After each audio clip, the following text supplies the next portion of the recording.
at Old Mack sitting out there. He's wanting to go for a ride. Somebody go out there and turn that motor off before he hurts himself.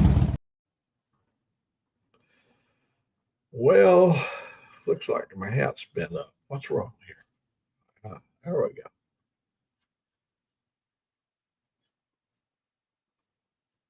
Let's see who all shows up today.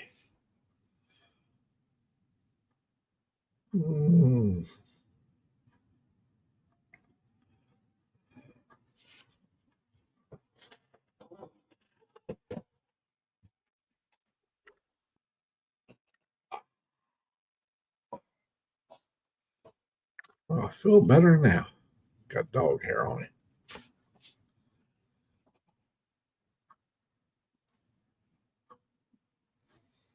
Come on, get out of bed. Let's face the day together. I'm going to help you. I'm going to help you to get to the weekend.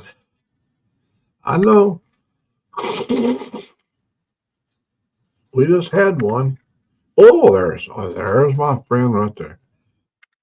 There's my good buddy right there. I bet he's getting himself ready for work. Good morning, Motor Mom. Let me post a. It's over. It should be over there, but I'm gonna post it right here.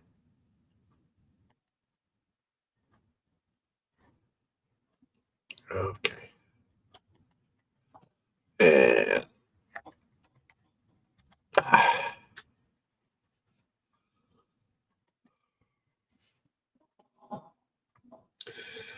for those that needs a big, there's Dave. Good morning, Dave. Come on into my lair.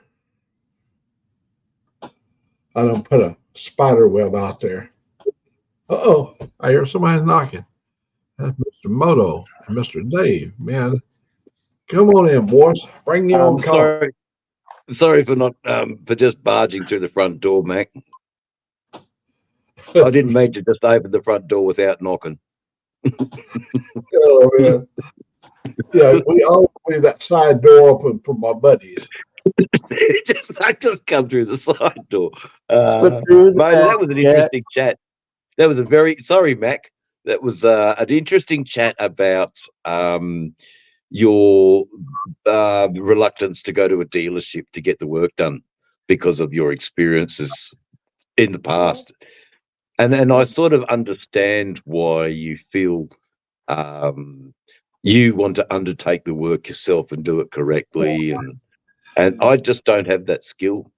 Yeah. I have to, unfortunately, pay the money to someone that does have that skill because the bikes I ride and the distances I ride are so it's important that the bike is tickety-boo A1 when I'm riding across the Nullarbor, you know. But saying that, I'll tighten the loose bolts and, you know. Yeah. But anyway, Mac, how you going? Yes. Good morning, Mac. Good morning, buddy. And we see Ray Gregory over there too. Yes. Good morning, Ray. Good morning, Mr. Gregory.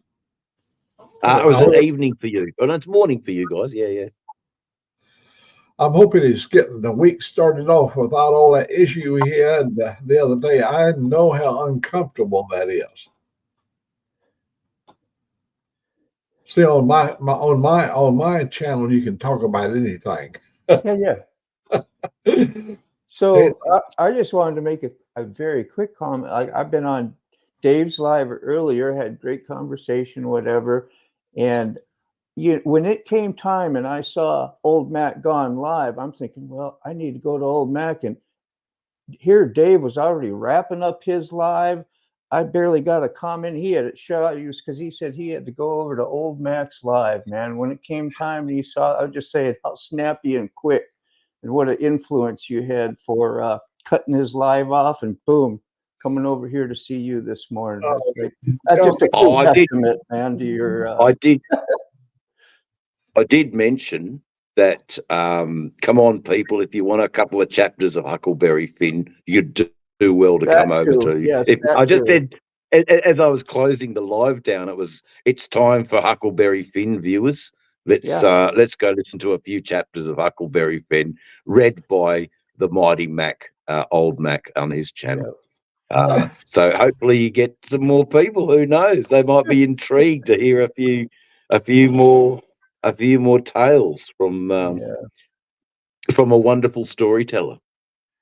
Well, we'll have to get a story about old Floyd Potts.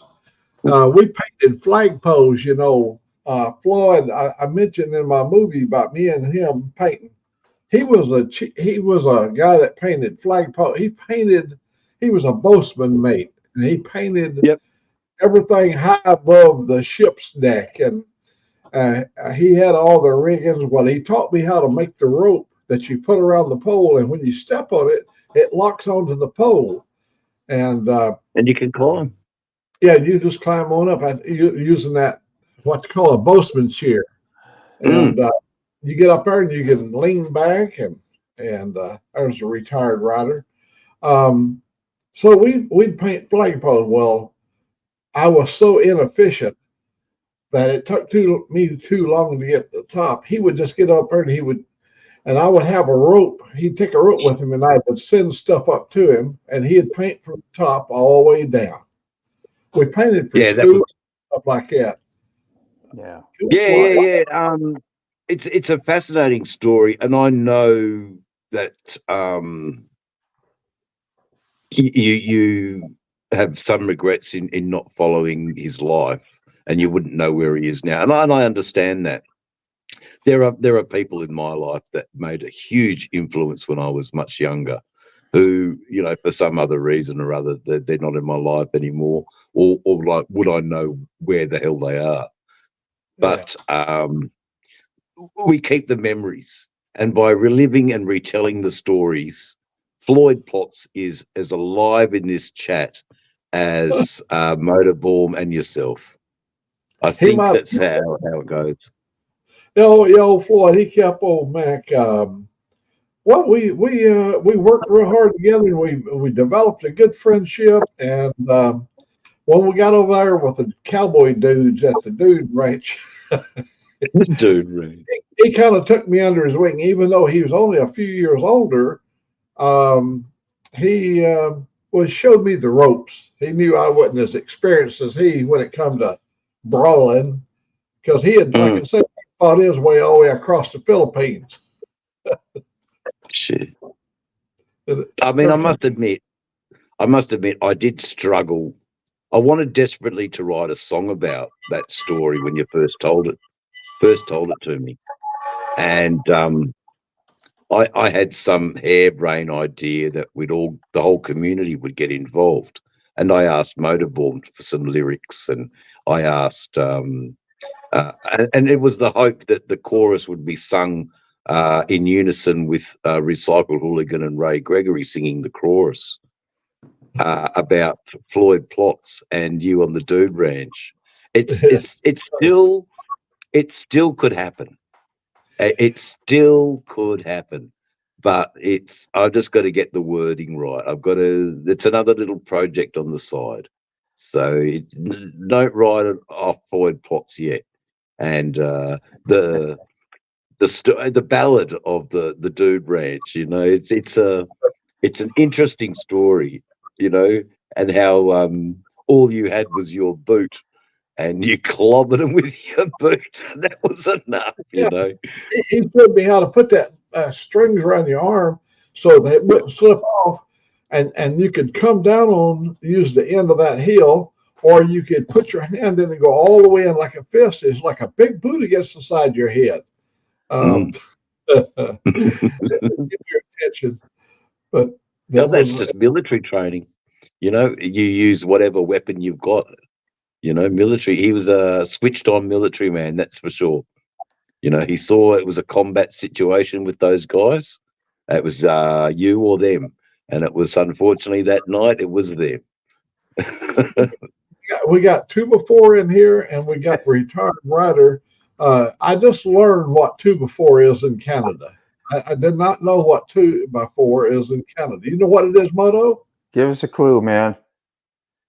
2 before is a slang term for a 24 pack of beer. It's two There you 12s. go. I should have Yeah. known I that did from not know Minnesota. that. I have heard that.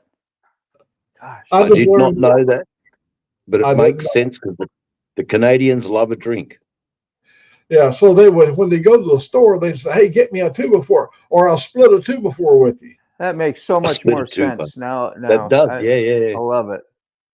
Yeah, I thought I thought You know, it was a 2 plank of would be wood. 24. Go ahead, Blaine. Yeah, yeah, yeah, yeah, yeah, yeah, yeah, yeah. Let me I thought it see. was a plank of wood. 2 by 4, I- you know. yeah, I was thinking like in some of our lives, like it was pretty fun when we did that. And Dave, you were there with us when we did like the round robin thing or whatever you call it, and we talked about names of the bike, and then we did another one for I forgot what it was, but T-Bone had suggested it, and I was thinking how neat it would to be to do that, to find a little history about some of our stuff, where we get our YouTube name, or a story like what Mac had, share a story about Floyd, for 5, 10 minutes even, we just go around, and instead The of us round all robin is the way to go. cross talking all the time and having to, which is fine too. We have a variety of things we can do, but they were just ideas, and I thought that would be nice to know. That way you get to know, your community on a little different level too, where they can, you know, talk about some things that are on their mind or how their week was, whatever.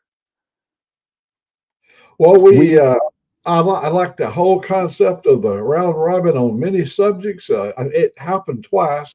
You had, we got somebody knocking. Here we go. Here's a guy got a 24 bottles of beer with him. Come on and bring the There he is. Yeah, that's where it come from, was the old 2-4. Everybody said fucking it was my CB handle for years. Everybody said to take a 2-4 to get that guy going. So it kind of stuck. Everybody started calling me 2-4 over the CB for years. And I just used the same handle when I started up the YouTube channel. I said, well, it suits. Fantastic, man. That's great. Great story. Man, you Yeah. just out Nice. there in the sunshine. Yeah, I'm Yeah. outside burning up a little cardboard, I am. Well, Fucking hell. my buddy up there in Connecticut, he posted a video. That's Steve with Drones. He posted a video. He took a ride in Connecticut yesterday. Is the most breathtaking ride. All the trees are just silvers and golds and reds and all that. Every trail he went on, every Wow. country road was just all lit up with living color. It was Yeah, the north is turning already, I'm sure, huh? Oh, All the yeah, we got a lot of leaves on the ground now. And yeah, the trees are all turning. The campground closed up yesterday. Was the last day for seasonals here in the campground. yeah. So it's just a lot of tidying stuff up, getting ready for winter now. Yeah, my cousin took it. He said he took his last ride on the he's in Minnesota. He took his last ride on the motorcycle so yesterday, and I said, "Oh, come on, you can get one more in. I'll one more you to death. We're But supposed to have a pretty good week here, so I guess it's not too bad as long as you don't have salt on the roads and you can bundle up. But I think he just likes to be comfortable. He works all week too, so why Family go as out well. and shiver to death out on the motorcycle? That Mm. doesn't become fun unless he's got yeah, great gear. But it gets pretty cold up there, as you know. it takes all the fun out of it once you start getting Yeah, cold. you just want to hop in and hop on and have some fun. So Yeah. come on in, Mr. Ray. yeah, thanks for how you share. Good morning, Ray. Ray. How you doing, bud? All right, how you doing, 2-4?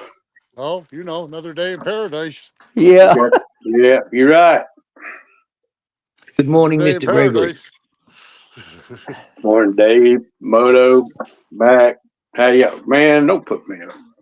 I just woke up. Yeah, Ah, you're lovely, eh? you're beautiful. That'll Beautiful. wake Beautiful, Ray. Yeah, I actually slept all night.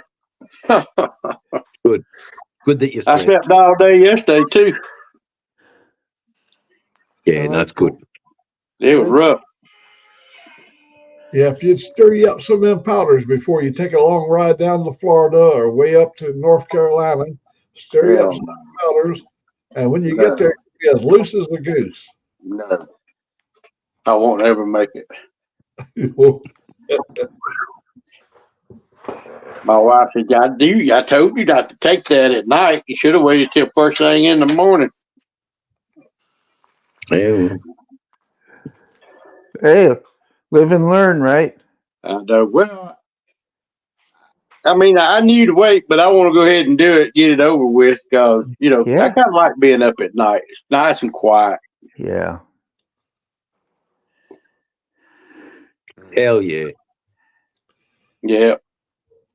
I'm glad Oh, I'm glad you're feeling better today. You look remember, you look good this morning, Ray, like you got you some sleep. Yeah, I did. What today? Monday. So I Yeah. done it Saturday night. I didn't sleep none Saturday. I laid down Sunday after being up about 28, 29 hours. Oh. I laid down, I think from 12 to 3. And I come back down last night about 5 and slept till this morning. Yeah, good. I sit Well, here and I take a nap almost every day. And Angelique said, I don't know how you can sleep sitting straight up. no, just nod off in your chair. Yeah, I can sleep anywhere. But the good side is I feel about 30 pounds lighter. Oh, hell. Well, first Monday, and since I don't know when, I didn't put a video out. wow. Yeah, well, there you go. You There's said still time.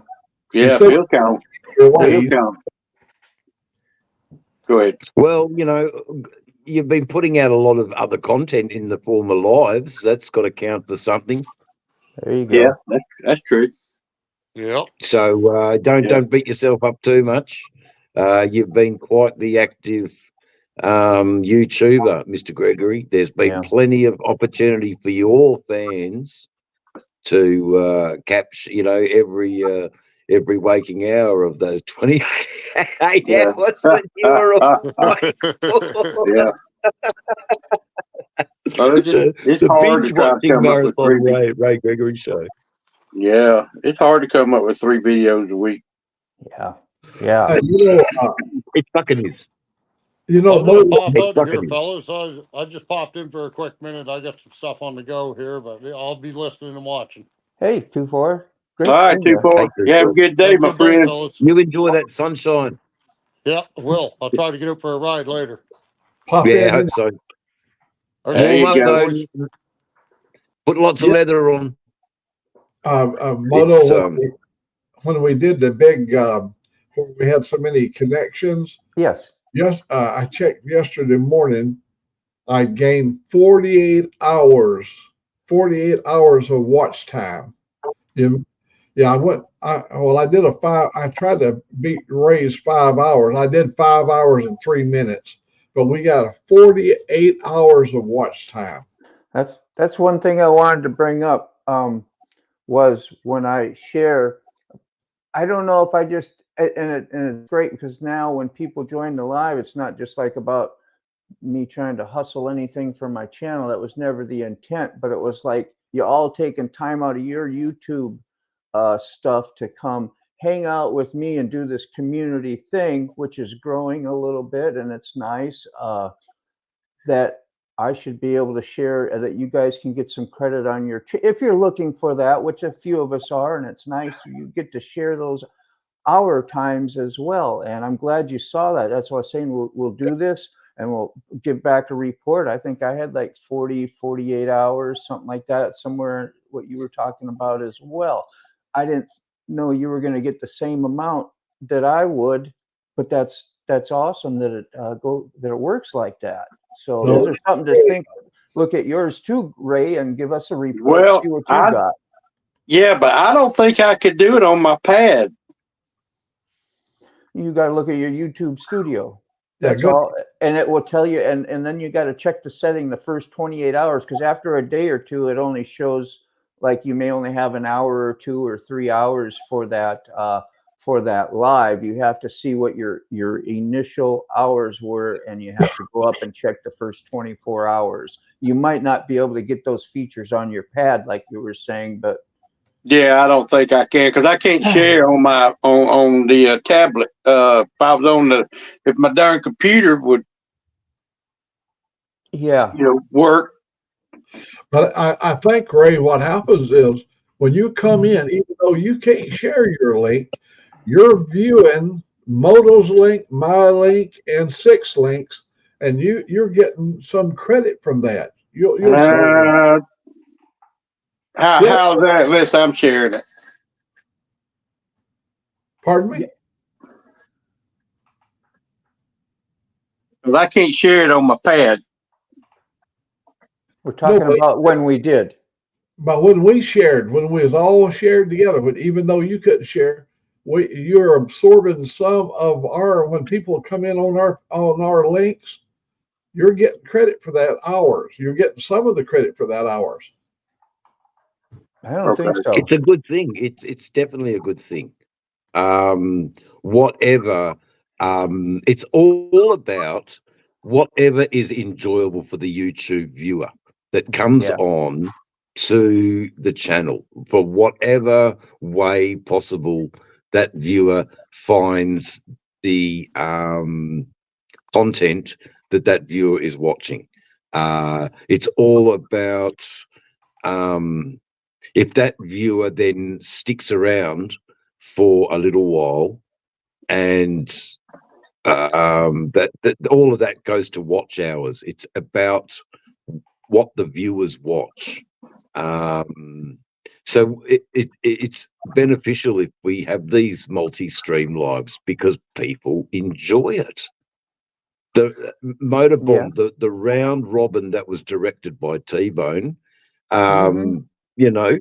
we should just actually have a segment where we call it T-Bone's Round Robin. Yeah. And we acknowledge that he's the producer, director, star, and that's fine. Everything is community. Everybody has a part in it. You know what I mean? I'm just sitting there doing some stuff. I try to make a little bit of uniformity and somewhat control to try to help, but that's all I really have. And other than my channel was getting all the benefits from it from before, but now that we broadcast it, it is shared now.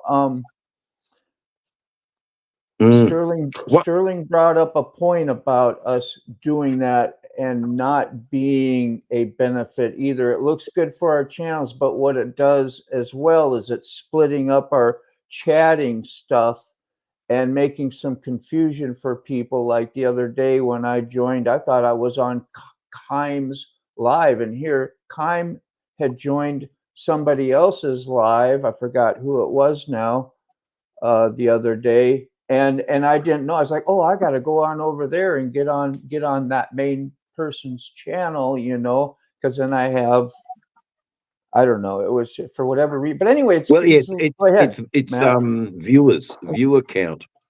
The viewer count. At the end of the day, you can see someone's analytics when they come into a new channel, how many views this channel has got. So we are increased with our view numbers, and that can be a credible thing for a person coming across your channel to go, okay, well, this guy's had a lot of views, he must have some okay content, let's check him out. The more people that do that, I mean, I could not believe it today. I was telling a story about my relationship as a young man when we lost our child to a stillbirth, and it was quite a moving story. And then someone's gone and paid me, I think $40 US as a donation, and totally unneeded, but it's they just enjoyed the story so much that they felt like giving something. and I am humbled at that. But this is what's happening.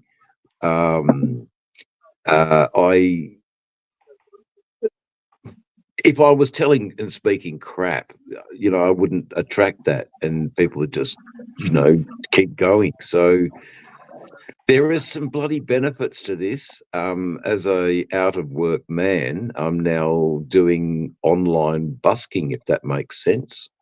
It's I sort of, but instead of playing an instrument, it's telling stories and creating videos, and some people gravitate to it and want to feel their sense of gratitude by a monetary donation, and it's okay.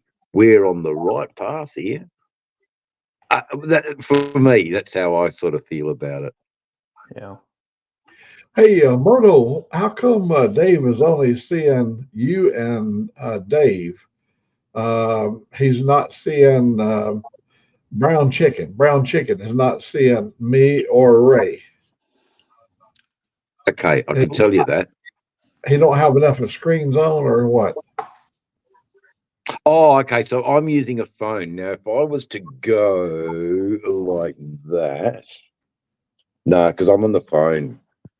That's why Is that what you mean by the picture?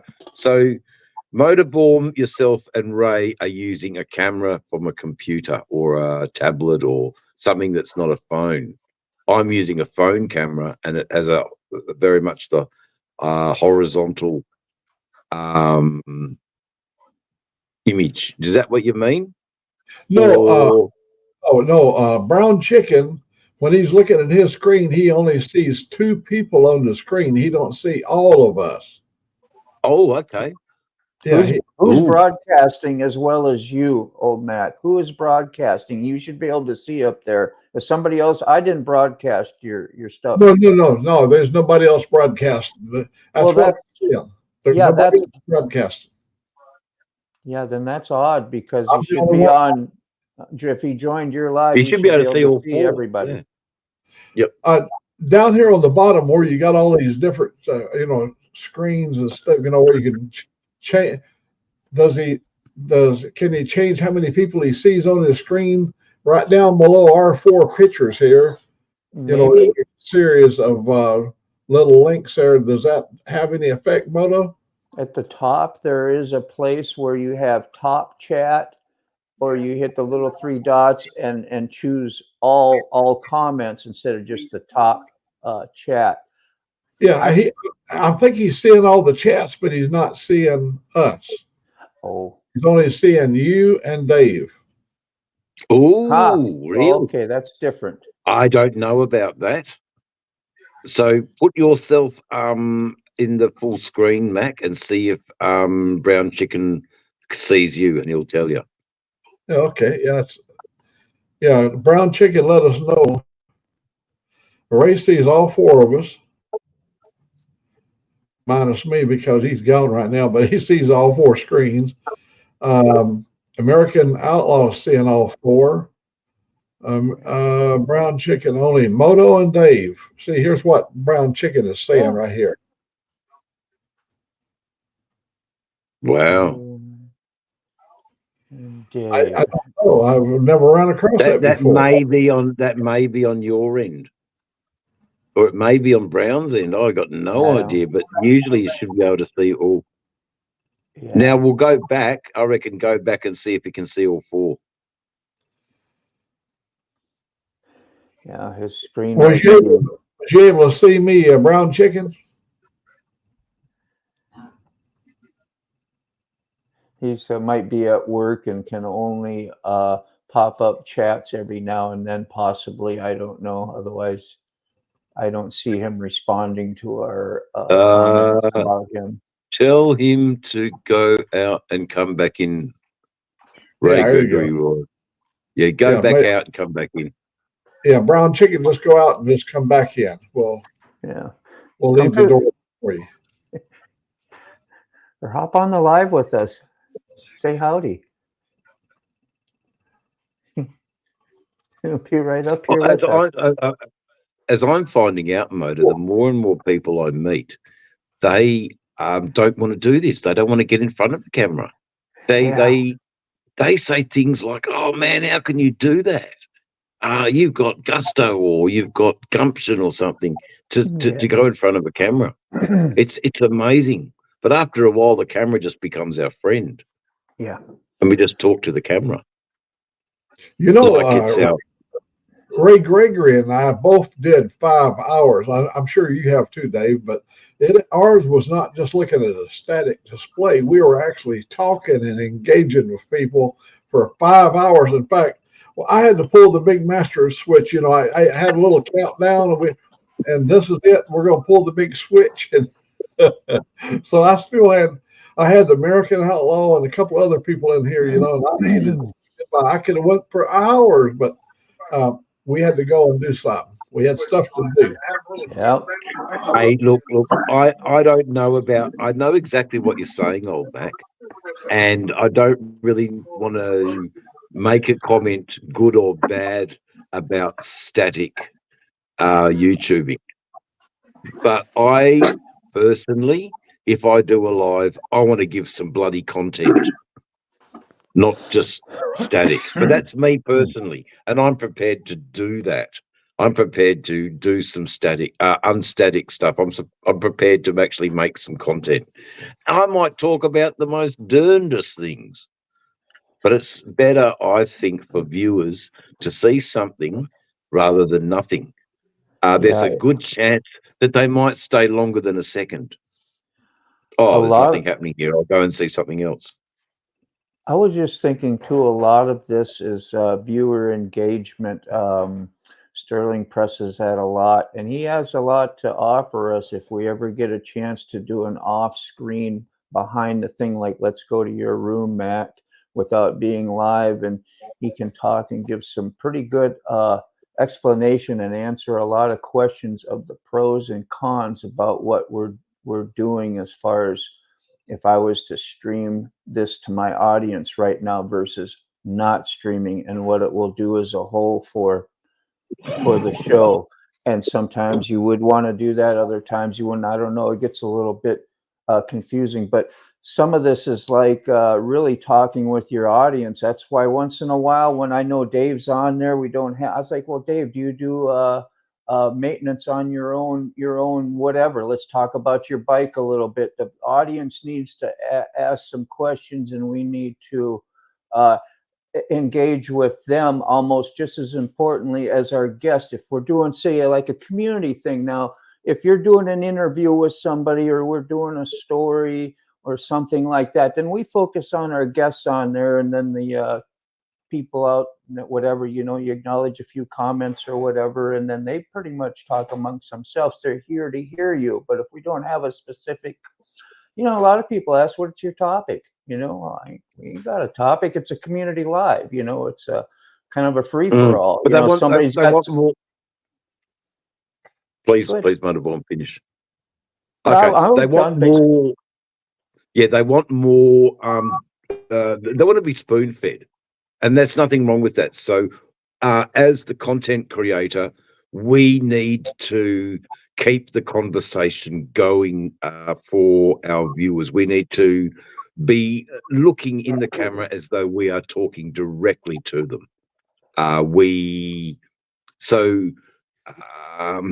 Look, it's not easy sometimes. You get lots of blanks and stuff, but the worst thing you can do on YouTube is go or the worst thing you can do.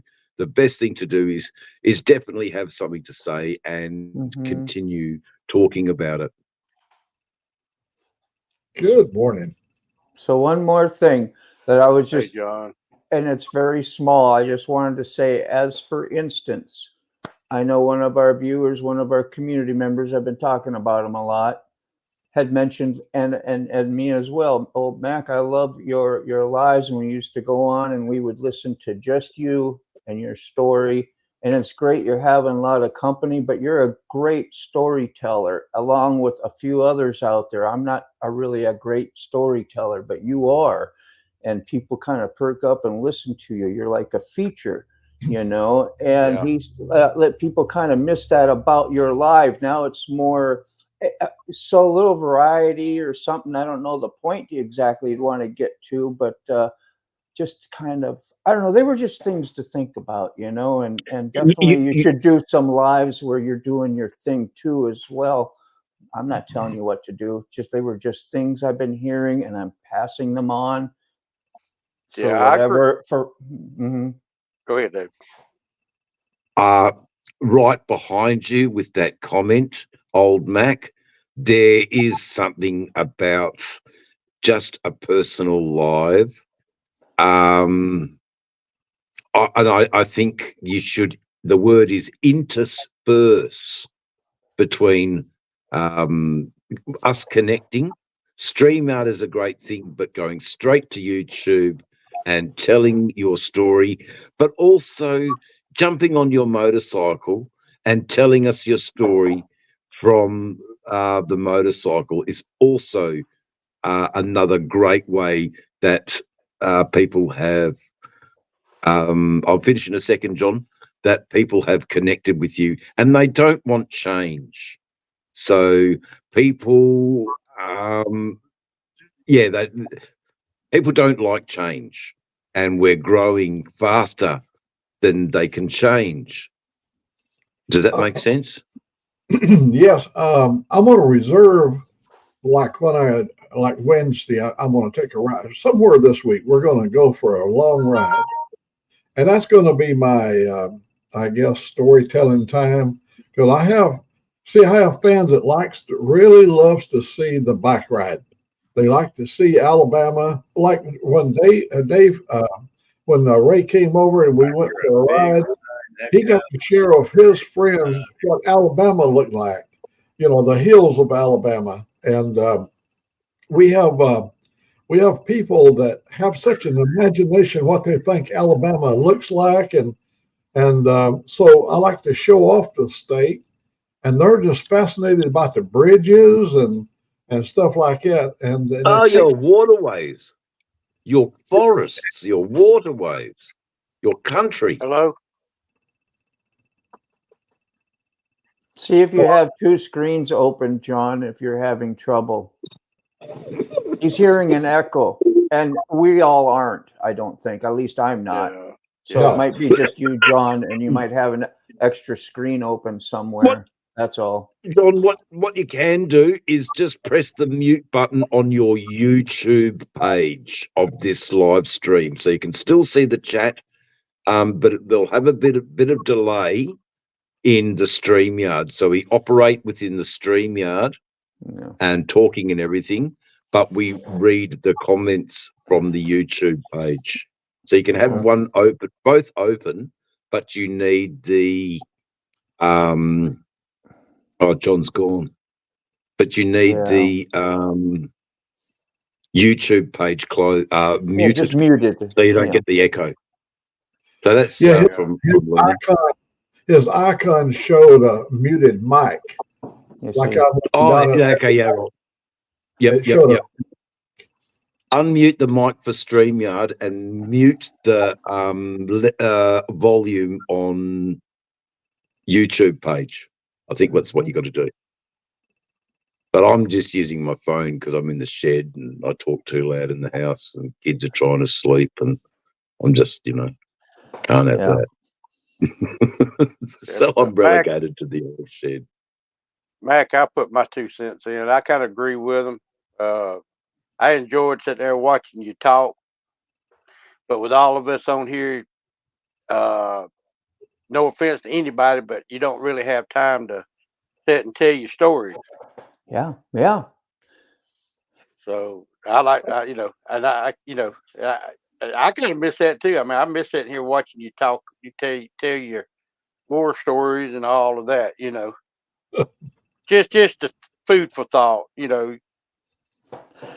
Well, that's what was mentioned to me, is that was a big deal, and you get a real intimate audience that way. And I've been getting a lot of this. This is just another person's view who's had experience doing what we've done for a long time, and there are things to consider. I'm not trying to throw no crowbar in our spokes or make issues. They're just like, I don't know, just stuff we can talk about if we want. If not, just tell me, hey, need to bust it up. We're going to do what we're doing. I'm great with that too. Honestly, am.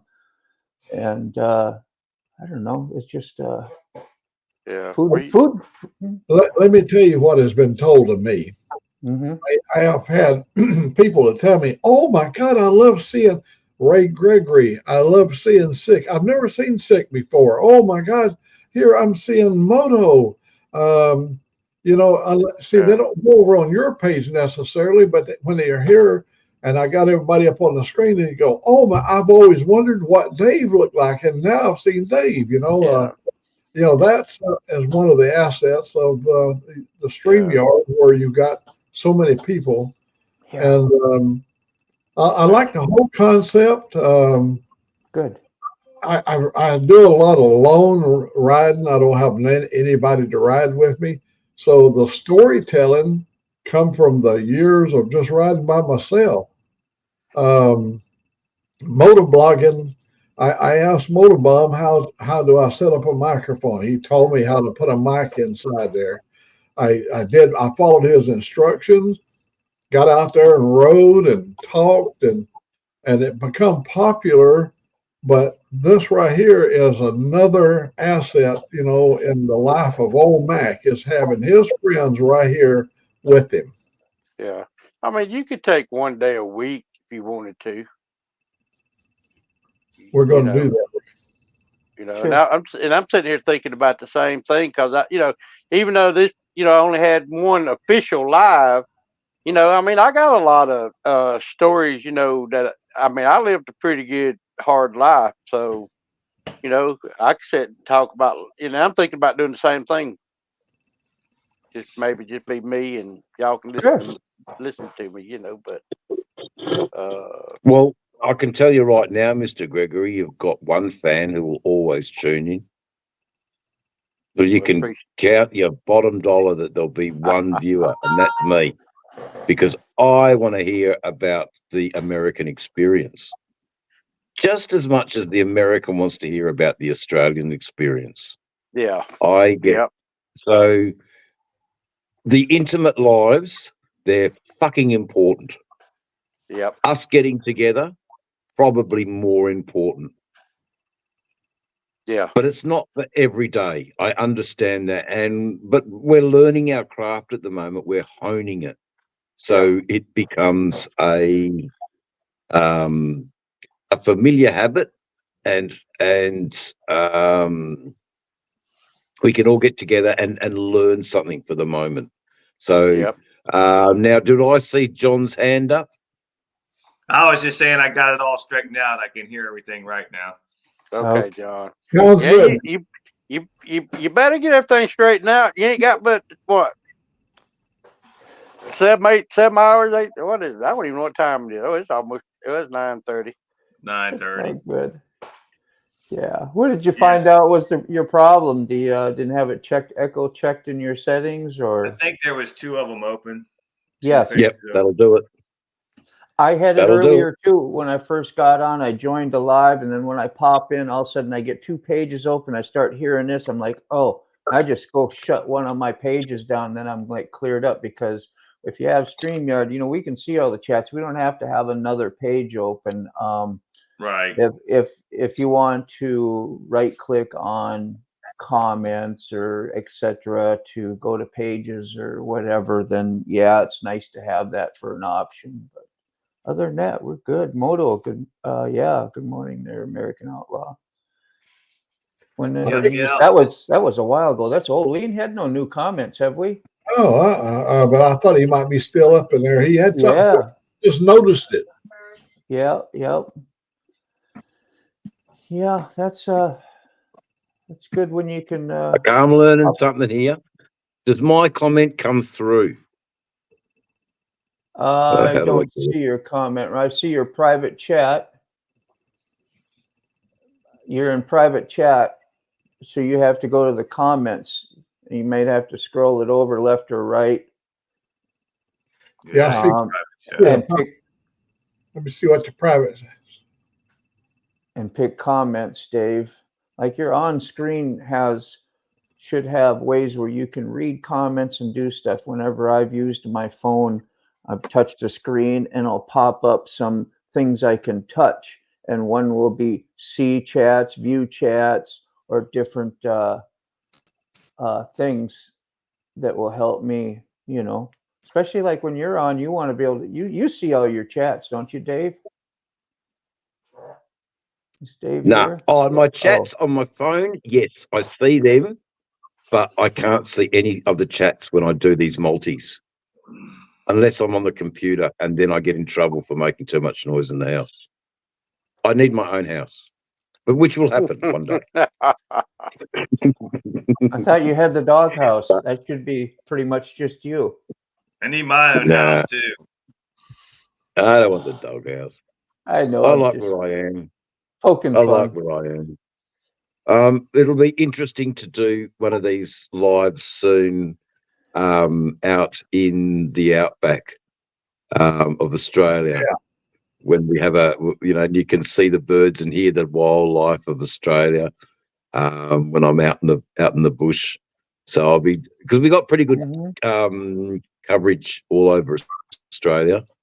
There are only very few parts that you can't get cell coverage in Australia with the provider I'm with, so I'm grateful for that. So I can get at most places coverage, and I can do a live. This is where I want to do the Billy T and make the damper and talk to you about a lost tradition that's slowly being eroded away by people like McDonald's and Starbucks, and dare I say it, Costco's and Walmart's. Australia is changing. The face of Australia is changing, and the poor old Billy T and damper is losing its historical place a bit. And I really want to talk about that. A comment was made, the old swaggy could kill a sheep, have the feed, but he wouldn't get charged for sheep rustling or cattle rustling if they left the fleece of the sheep hanging on the fence for the farmer. Just stories like that. And that's sort of still true today. Not that I want to go and kill the farmer's sheep. It's too much meat for one person. It's just, stupid. And you get all the bleeding hearts saying, "Oh, he's so inhumane. He didn't kill that animal humanely." Rah, rah, rah. Yeah. So you've got to be very careful what you do on YouTube in today's viewer climate.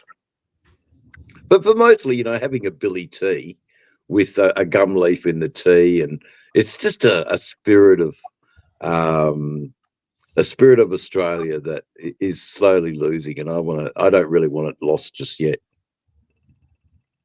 And if I can reach an international audience and tell that story. Are you looking for the perfect lock for your bar latchet? There you go. But one good thing about it, boys, we've got no adverts. We don't have adverts pestering the viewer. No wonder they come here in droves. They're sick of adverts. Wouldn't you agree, John? What's that? That we don't have any adverts pestering the viewers every 5 minutes.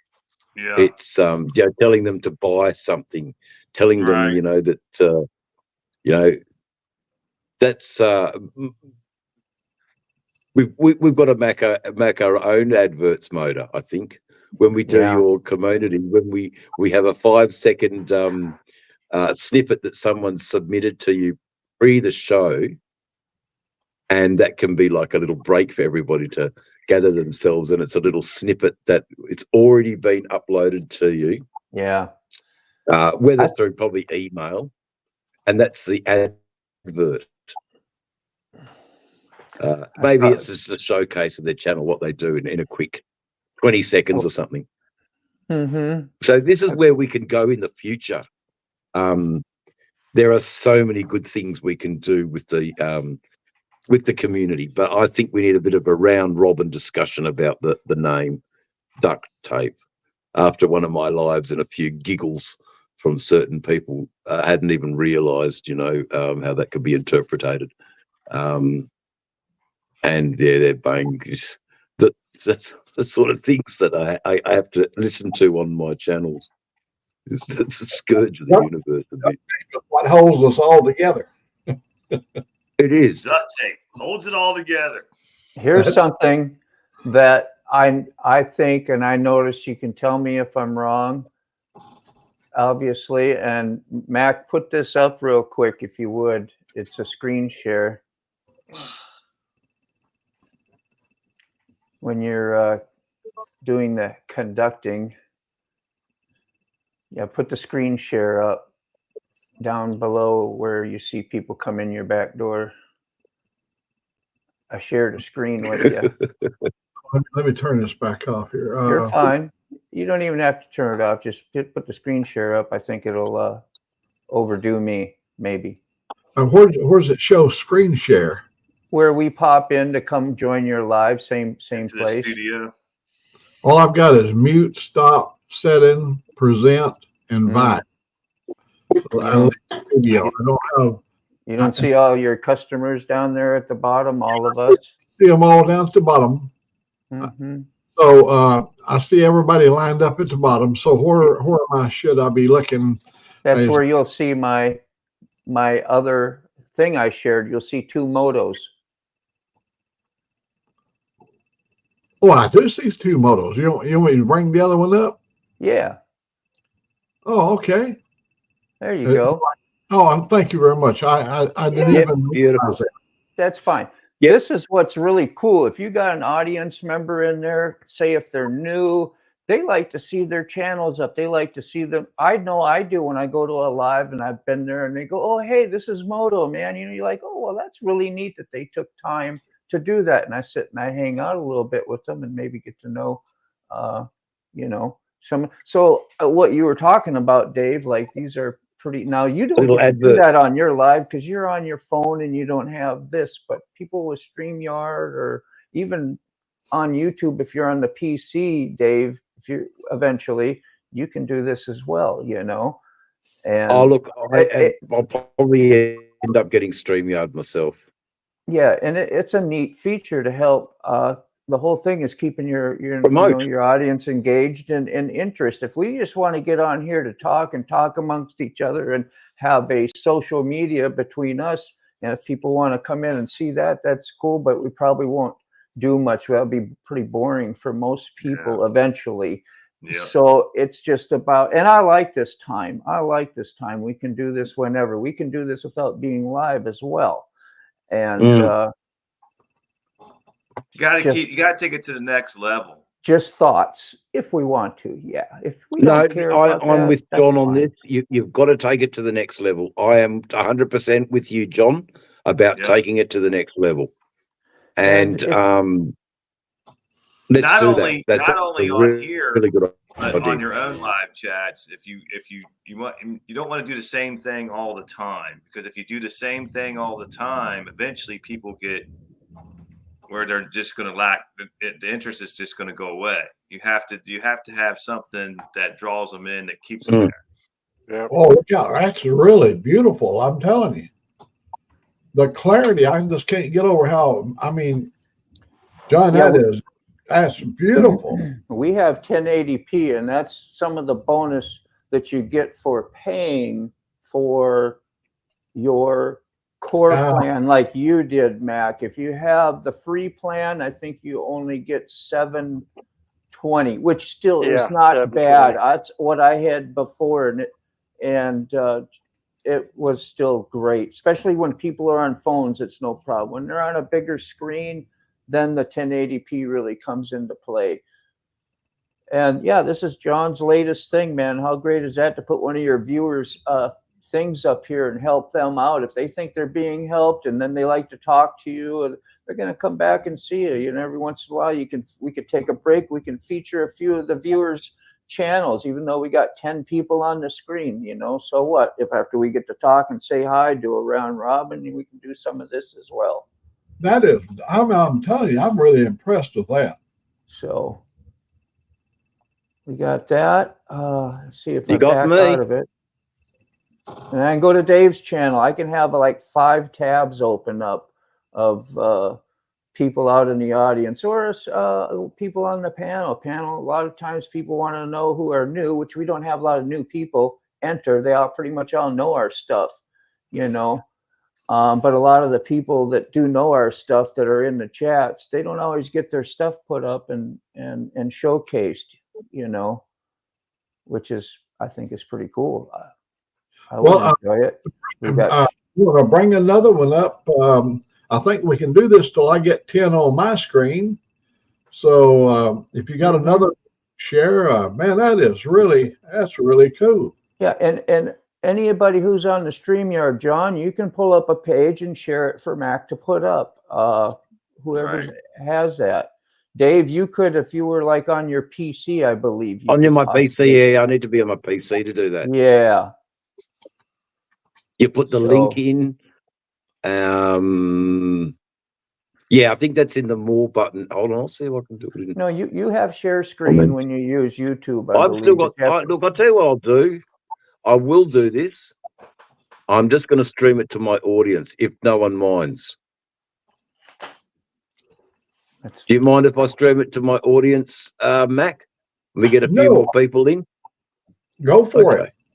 Yeah, he has the option up there. So Mac, you know that you always have that option up there. You can take it off if you don't want people to do it, but it says stream this to your audience. If it's there, I go, well, then Mac don't care. I don't even have to ask him unless you end up forgetting. So just wanted you to remember that, hey, you do have that up there for us and you're always cool with it.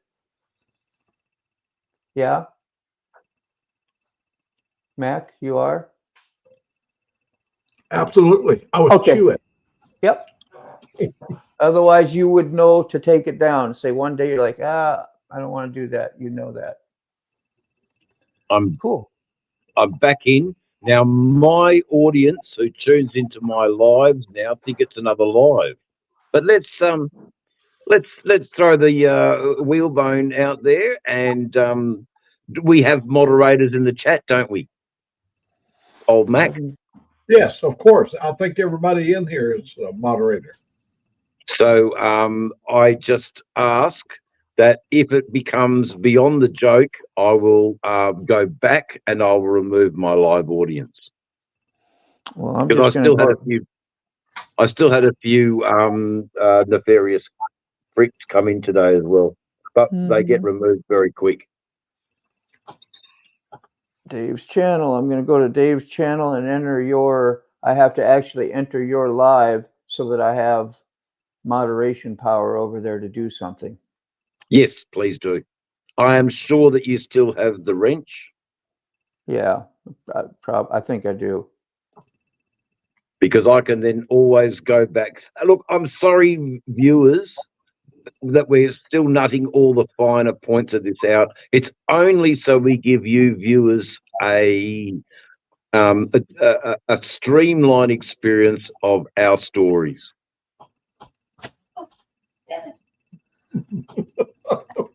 Every time. Good morning, Angelique.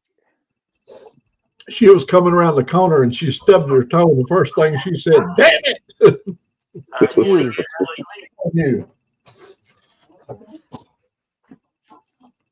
Yeah, I gotta find you on your videos on your home, maybe home. What do you think? Or live. Just press live, the live button. Yeah, I did that. It didn't come up.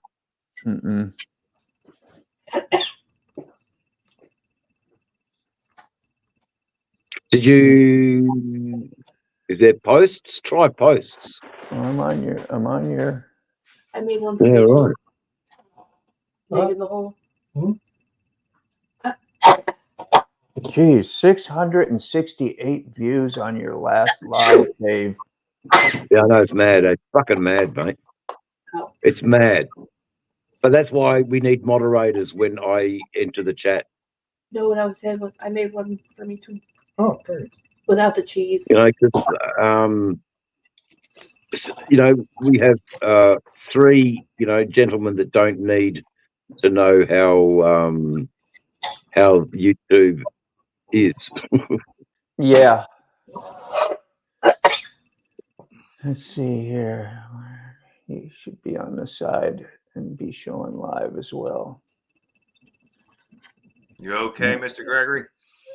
Oh yeah. Oh yeah. Feeling better? Yeah, I am. About Good. 30 pounds lighter. Oh, oh shoot. Go that Nobody noodle. comment no order, No. sir. Are you sure you broadcasted, Dave? I will check again. Yeah, cause we ain't got nobody since the last comment I made. Nope. That's right. Somebody comment. Let us know. Yeah. It's coming. It's coming. It's coming. Okay, there was one thing I didn't do, Motorbill, and I'm doing it now. All right. Hello, John. That's me. Yeah, I know. So we good.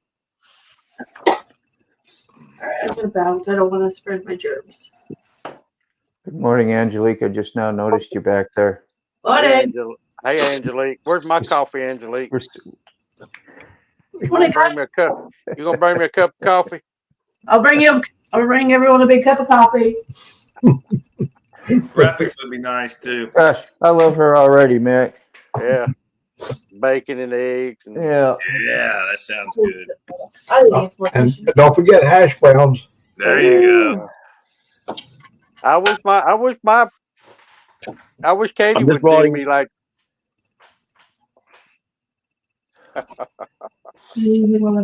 So I was going to tell you, Ray Gregory, you remember Larry HD?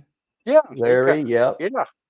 19, yeah, well, I'm going to go meet him today at noon, and we're going to go have our first lunch together. I mean, we've been neighbors forever. I haven't seen him since BAM. I didn't know him even before. Well, I knew of him before BAM, and he's just down the road, like 20 minutes from me here.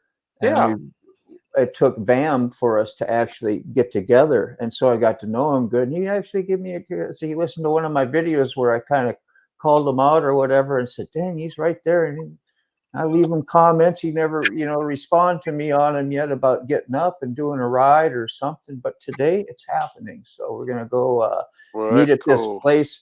It's a little bar pub thing, and they allow you to come around the back. You ride into the stables and you park right next to all the outside seating and stuff, which is really cool, and you can sit outside or inside, whatever. And yeah. Larry comments on a lot of my videos. Always does. Yeah, he's a great supporter. I'd love to get him out on the live. I'll talk to him today. See, he might not be, comfortable with that. Not everybody's. I was not comfortable doing this until I've been doing it, with y'all. Yeah. It's helped a lot, and it takes time. A lot of people have big stage fright. Like if I'm comfortable with you guys because I know you, and you're not going to ask me some weird, usually thing. And if you do, that's great. I need that. But when you go on somebody else's live that you've never been on before and to a whole new audience, that's different still yet as well. Yeah. Well, so what I've done, Motorborn, is I've now got my audience on a live through this channel titled Join Me With My Mates. Okay, I'm going to go check you. Yeah, I see him up in the link. I see Dave up there now. So that's why we need a moderator just to check the chat. They can't really do much, and they just get removed or timed out is not good enough. But they don't get a chance. They just get removed. Yeah. Larry. You got too many people to time out and whatever. If they do show up like that, you just knock them out, and either you're respectable or you're not. Yep. And that's what I've been doing now. Just knock them out, not even giving them the time of day, not acknowledging them, and they are less, which is good. And we've got a lot of good people now. Oh, absolutely. From all over the world, and they would just as dearly love to hear Mac's stories as we all do. There's Gecko. There's Gecko just came in through Dave's channel, or maybe through Motorbomb. Yeah. Tell Larry I said hey when you see him. Yeah, I will definitely. You guys will be the talk. Straighten your beard up there, Ray. Yeah, I know. I ain't doing No, nothing. I got out of bed. Morning beard. Absolutely perfect. Good morning. Yeah. Perfect. Yeah. Morning beard, yeah. At least we ain't got smell-o-vision. Yeah, smell of. Yeah, that the cutest thing is if I put you up on the screen and men that wear a beard, the first thing they do is they grab their beards and they straighten it out. Yeah. It's gonna be disheveled, you know. Yeah, well, my Yeah, wife we're a done vein told bunch. me I need a shave and a haircut. Yeah, We're definitely a vein. We're definitely a vein bunch. Let me put her on the screen here so she knows she's recognized. Oh, Thank you. Put those back up. Okay, I still got yeah. Check my sugar while I'm thinking about it. Did it get One thing- warmer over there, guys, today? A bit Damn. warmer? Oh, it's going to get warm this week. We're going to be up in the mid 80s every day this week. Oh, thank God for that. Oh, that's You can do some beautiful. riding. We're going to be up in the upper 70s, and today we're going to be in the upper 70s. So I'm going to get some motovlogging in, It'd some be riding beautiful. in. Yep. Well, Gecko look, made a response. There, It's Matt. it's spectacular, John. What? What you're doing? Did you make it for him? I've been in there 5-6 times. Look at this, Ray. Look what's on the screen. I got the same haircut. What are that? Yeah. I didn't think I'd buy myself. Good morning, Gecko. Good to see you here, man. Yeah, I think Gecko's come through my live. So welcome, Gecko. You were on a live before on my channel and got quite a bit out of it. So this is just another extension of. Yeah. What's this right here? How do you get Formaldehyde cappuccinos for all. Oh, it's terrible. Formaldehyde cappuccino. Yeah, I know what that is. I'm not too far away from the embalming days. The embalming days. All right. Lovely They sent, comment. they sent me out a 6-pack of formaldehyde, to get myself ready. I was supposed to start sipping a little bit every day. Let me ask a question, Moto. I was just wondering if I could ask a question to Gecko, who's out there. That's really nice. And he might have came through Dave's and he says, what, just like my wife. What else did he say? My hair gave up too. So I went to the screen share just to go look and there's no content, which is fine. We've got like 6,000 subscribers, if you can see that. No content. Okay, wow. Wow. And that was just really interesting. And I'm just curious how that occurred. Woo! Yeah, really. So that was it. You can pull it back down if you like, Mac. Okay. Or I can stop sharing it. Maybe Gecko could explain that. If you want. I didn't want to put You them don't on have the to. There's no blast. pressure. No. Well, No pressure. I've been having people. I had one girl. She'd been commenting on my channel, so I went to her channel. Same thing. She didn't have no nothing on her channel, but she subscribed to mine. I subscribed to hers, so that could be possible. Mm, Yeah. the mutual subscription thing. Mm. A I saw another- channel could be hidden, maybe. Okay, Outlaw. Wow, see, you got some skills, man. Because you can hide your channel. You can hide the people that are subscribed to your channel, so other people can't see, which kind of Oh, okay. Well, why would you? Well, I don't know. They just might have private stuff, and who knows? okay. I don't know. Okay. But to grow that way would be difficult, I would think. But that person had 6,000. He says, I had content, but I deleted it. I got sick of people stealing my stuff. Yep, fair enough, Gecko. Fair enough. Yeah. Yeah. That's yep. No big deal, man. Yeah, thanks for sharing. Because I would have never thought of that scenario, and I'm No. glad you shared that with us. Thank you, Dave. Mm. That was your guy. John's question. Yep. Hey, riding on Ruby. Hey, Ruby. I got a question. Like if I share this live stream on my channel and somebody comes in from my channel and leaves a comment, will it show like a little symbol on them that shows that they're basically from my channel, if that makes any sense? Yes, it does. On me as the host here, when they make a comment, it has the link symbol. I gotcha. Okay. That was the importance Sterling was talking about as being a host. You do what you want, Mac, is to put those comments up. Keep on those when you can. That way they know we have cross communication with chats, and that people are being seen, and then know that they're here, and we greet them, and that's something like when somebody new comes in and we got 6, 8, 10 people on the community chat, and I want to cut in to say hi and do stuff. It's hard to do, and I don't mind not doing it. Everybody, pretty much knows they're welcome, or I'll try to type it in. But those are things we can think of and be mindful of sometimes if we want, just food for Like an thought, experiment. man. Not a complaint. Experiment here. Yeah, I'm not complaining. I'm just talking about things that occur. And Hey, buddy. I want to acknowledge Gecko.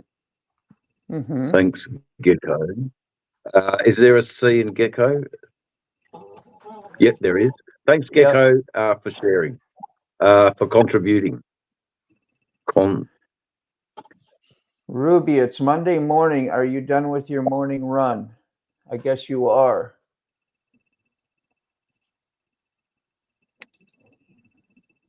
Yes, he hauls people around. We'll just leave it at that. He hauls people around. Yeah. He's a people mover. Very important people. They're future the future of tomorrow. Well, Ray Shoemake says, I'm not tech savvy. Don't use computer ever.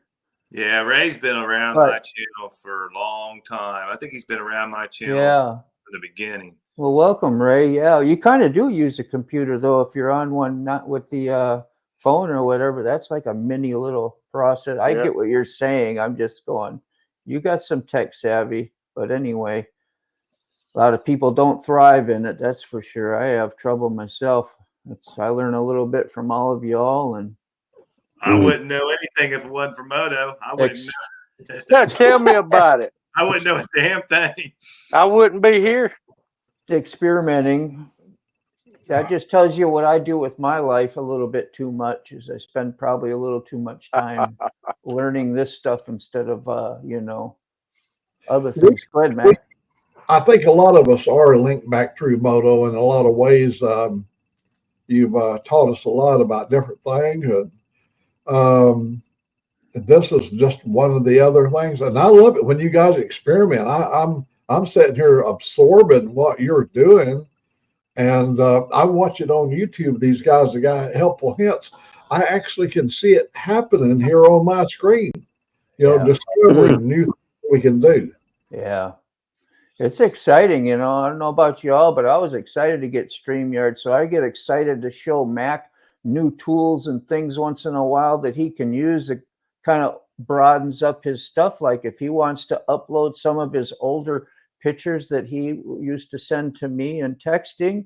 He could have a actual display and a slideshow that will loop, and you can put that on the screen share and sit and talk for 20 minutes or an hour while we're there watching you explaining different things about those, like the races you did with the quads. I'd have never known that about you the other day if I didn't remember that photo you had showed me. You did that like when you were in your 50s or something as well, racing quads, if I'm not mistaken. Yeah, when I did the King of the Mountain in Washington State 5-day event, I was 65 years of age.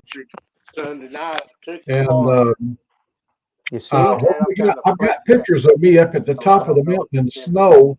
There's 4 of us that made it to the mountain. I'm one of the 4. So I placed out of 450 riders. I placed within of the first 4 riders out of 450 riders to the top. Because here's what happened when we took off across the lava bed. When we took off across the lava beds, the kids that was riding a 4-wheeler that their daddy bought for them couldn't care less because daddy will buy them another one. Within 2 or 3 miles in the lava bed, they already tore all the tires off. See, lava is sharp as a and it would slice their tires up. But old Mac here, he just aced his way through there, and because I knew if I cut a tire, that's $60 or $80 a tire, or more now, and it's going to come out of my wallet. So I tiptoed through there, and of course they blowed by me like, they passed that old man. But see, I was at the top of the mountain, and they was back there trying to fix their rig. The snail and the tortoise, Mac. The snail and the tortoise, mate. And who won? The tortoise. I fell through a crevice up there. We was near the top, and underneath this where we was going, there was a waterway that run under and he eroded away. And my weight and the quad, I had a 400 Honda. A 400 Honda is what I was riding. It fell down into the crevice. And I had to get off there, and I could look down. I could see 10, 12 feet down through the ice, and I could see water down there running. I knew if I fell through, I'd be stuck somewhere down inside of a glacier somewhere. But I got it out of there. Well, that's really cool.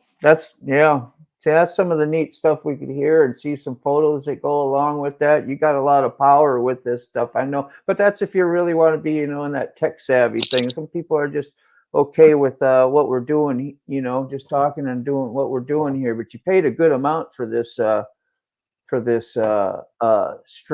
and the tools that you got. And plus all this stuff's going to be recorded, it's going to be on the internet like forever, which would be awesome. And like the old Floyd Pot story, that's going to be there somewhere for a nice long time. Let's see, who was asking a question? Gecko did.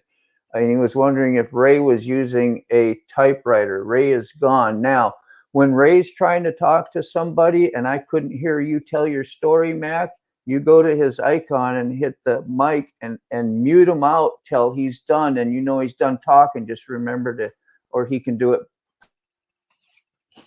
as well. There's a lot to do.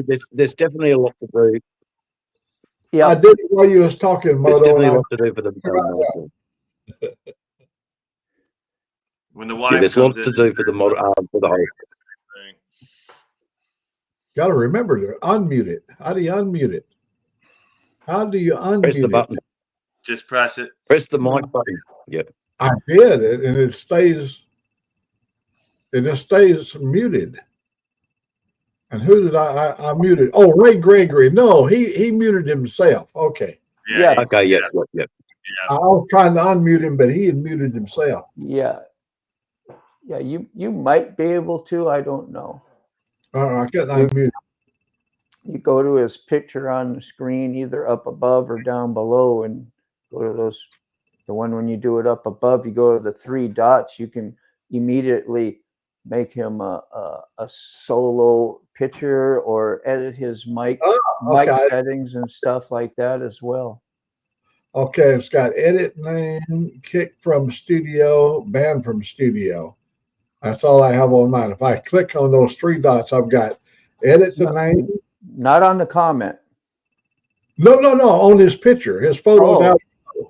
Okay. All I have on mine is as the host here. It's got edit name, and then it's grayed out where it says edit mic. I can't change it. I can kick him from the studio, or I can ban him from the studio from those three dots. You can stop his mic. That's good. If he that's was good to know, Mac. Yeah, if he hadn't not muted himself, I could mute him. That was I tested it on Moto. There's Wheel Burner. Pop his comment up. Yeah.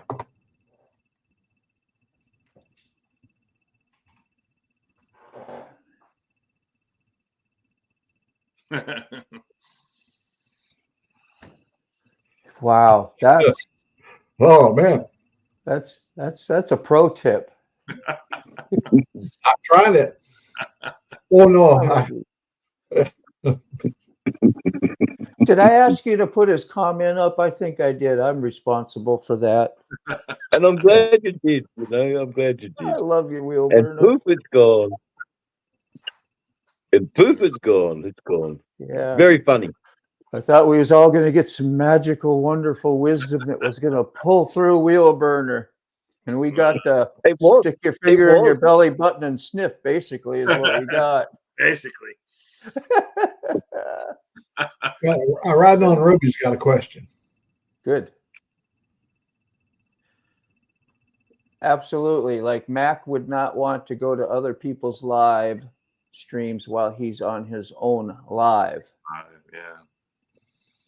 That's why you get a second account if you want to do that. So say, Mac, you're on your live right there right now, and you decide to pick up your phone and go join somebody else's live and say, hey, I'm over on my live over here, or I'm just wanting to say hi. It does something to mess up your either your hours or some of your analytics, and it's just bad to do for your channel. I can't tell you 100% if it's even true, but I've been told that more than once. So, and a lot of people make sure that they don't do it. And I know you don't have a problem with that, but that was just something why, that was Ruby's question. Just use your belly button. Remember to use your belly button. Okay. Yeah, the right hole. Yeah, the right hole. Yeah. Make sure it's the right hole. Yeah. Funny. If you do accidentally start to rub in your butthole, make sure you wipe your finger before you scratch your nose. That's right. Your nose. That's dead right. Major pro tip. Right. That's from experience too. So much on Mac's channel. You see, you get educated here. Chasing Ghost is with us too, Tara. So howdy, how you doing there in Texas? Getting ready to clean, just cooking bacon and eggs, potatoes. I'm on vacation. Wow, good for you. And I could get used to this housewife thing. That's awesome, man. I'm glad she gets a break. Yeah, we all are. She works hard, let me tell you. Yeah, she does. I mean, everybody does, but I know she has been through some. Wheelburn, you know. I bought some shoes from a drug dealer. Ray. One time in prison camp. Oh, wait, never mind. Never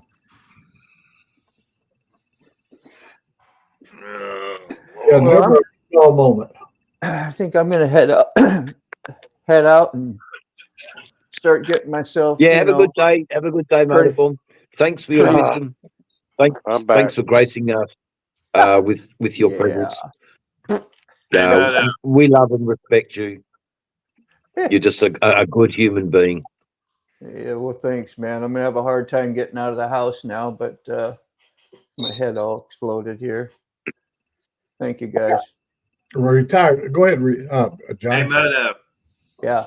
Hey, Meadow, don't forget 4 o'clock. Is that all right? Is it 4 now? Okay. I Oh, was no, I thinking. was going to have you and me on there for a little while before we get started.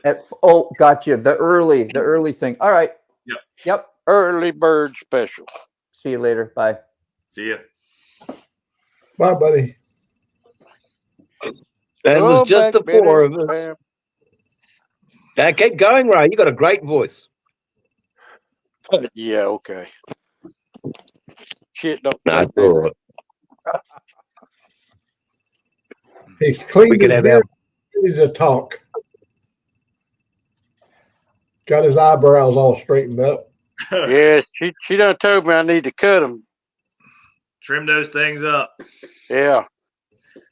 My barber always says, "You want me to touch them eyebrows up?" I said, "No, I do that myself." Yeah, she told me that night, she said, "You need a haircut and a shave. You're starting to look like a hippie." I go, "I know."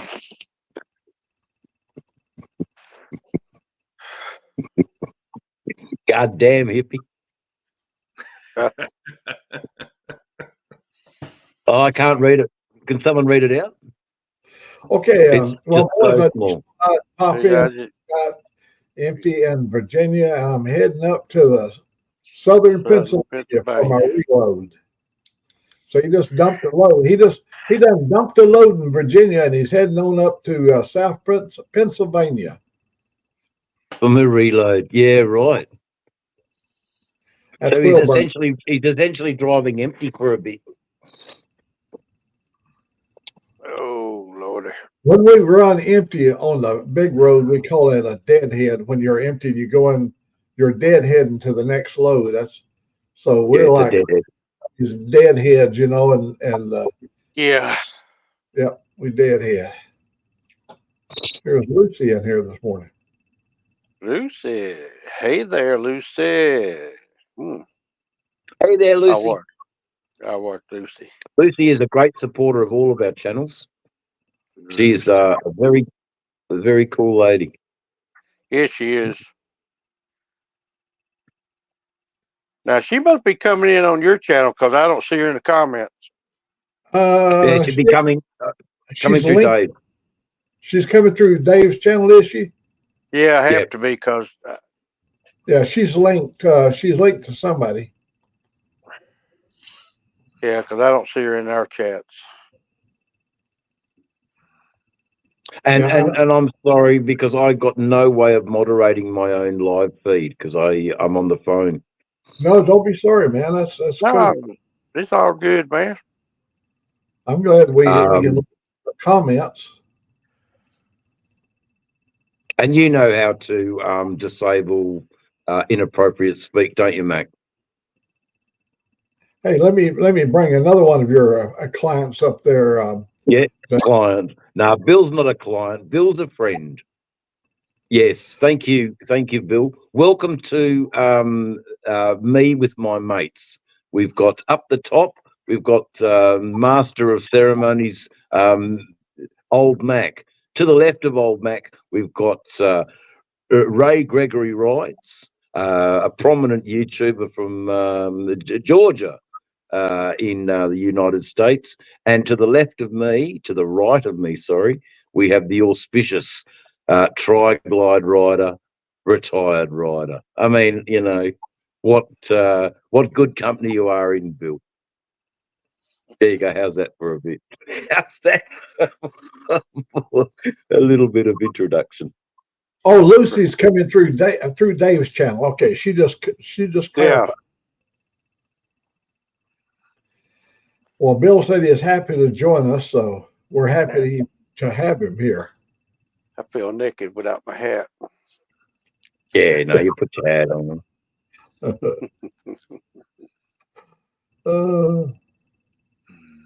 Well, we also used to wearing a hat, and I've had people. Well, my wife used to be a sticker. She said, "Why do you have your hat on in the house?" I said, "Because I'm only in the house for a few minutes. I'll be going back outside." And I said, "I don't want to just keep, because if I lay something down, I go, what does it do with my hat? I'll be looking all over for it." Yesterday, my hat, this one I was wearing here, I asked Angelica, I said, where's my hat at? She said, it's out there in the Harley. She left it in the trunk. when she puts my gloves, she usually hands me my hat, but we were busy getting groceries and stuff out. Was it a good ride, Mac? Oh yeah, it was really. Oh, the weather is so good. Mm. We left out. It was like 63 when we left here, and time we got where we was going, it warmed up to like 73, and when we got back home, it was like 81. So the That's weather good. is changing fast. Yeah, it is. Mm. Yeah. That time of the year, cold in the mornings, hot in the evening. I got a buddy in Connecticut. I told Dave about it a while ago. Ray, he posted that Steven Drones that comes onto my channel here. He was riding up in Connecticut, and every turn he made, the trees were just full of color. It was just, I mean, breathtaking. He's, of course, he's shooting in 4K, and he's riding on his bike there, and he's got great sound on his bike. I mean, you can hear the pipes, and sounds good. Yeah, I was Guys, watching. Guys, I'm going to pop off here. I got to get my camera set up on the bike. I got to get everything in the bike that I need to do some moto vlogging, and I'm going to head out on the road. Yeah, Guys, I'm going to do the same here in a minute. I got to get out today. It's too pretty. Yeah, it's going to Yeah, be a no, beautiful boys, day. you enjoy yourselves. I'll keep Me Old Mac company. Don't know I'll what- keep Old Mac company because We'll see you I guys. don't mind having my life. Have a great ride and have a great day, both of you. Thank you, Yeah. sir. Don't know what I'll talk about, but Oh, you Just will. ramble. That's all you got to do is just get on there and just ramble. Whatever's in your brain, just put it out there. I know. That's all you got to do. I'll see you guys later. All right, John. See you this Okay. afternoon. Right. Well, I mean, if you've got nothing to talk about, Ray, can I make a suggestion? Yeah. That little red sports car, drag car that you know pushed up the other night in your photo. You know, tell us a little bit more about that car, the races that you did, how long you did it for. Mind you, that's me being selfish and people want to see the trees and they want to see the nature and they just want to see the beautiful, spectacular Georgia that you live on. Yeah. You know, Yeah. so give me it's something to talk hard. about. You know, it's hard. You know, just and how we are alive when we're in nature and seeing the wonders of nature. Well, riding on Ruby has got to check out there, but he's going to ride one of these days. He's going to ride his bike, so we can see his Connecticut landscape. And he said it must be beautiful because Steve showed some of the prettiest video yesterday. It's about a 20-minute long video, but it's just all, he wasn't talking. It was all about the scenery. Mm. Mm. Yeah, leaves are changing where he lives too. Yep. Yeah. Are they further up the land mass of the United States? So they're more in. Aren't they near New York City? Connecticut, is that near New York City? Yeah. Mm-hmm. Yeah. Right. So you're quite north. It'd be a lot colder up there than where you two before. I used to drive my big truck at least twice a month to Hartford, Connecticut. We used to have a contract with a company over here in Hayden, Alabama that made electric motors, and I would carry a flatbed truck load of motors to Hartford, Connecticut, and they would distribute them from Hartford, Connecticut through an outlet there. And yeah, I used to make at least two trips a month up to Hartford. I love that run. The only bad part about it, they started routing us through on the George Washington Bridge, and there's potholes and everything, and so you have to get in the trucking lane on the George Washington Bridge, and the trucks just beat the road out, and they're big old potholes. It's just always like this. And it cost me about $100. It cost about $100 to cross the George Washington with your truck. Oh, you have toll. to get your axle. Jesus. Yeah, it's pretty high. It's pretty expensive across the GW. That's what it's referred to. But I got some of the best video when we'd be in traffic jams up on the GW, I would have my camera and I would look out the window and you see this big, beautiful view. It's beautiful. One time I made a accident and went down into Queens, and we didn't have the good mapping system, but I made got down into Queens. You talking about to see miles of row houses. It's called a stoop, a little front porch, 3 or 4 steps, and there'd be people sitting on the stoop, and you'd go by, and all the colors would be different, but just rows and rows. So finally, I got myself out of Queens and got back up on I-91 or 95, whichever I was on. There's that. Diamonds. Let's see. Let's show what diamond. Hey, yeah, howdy.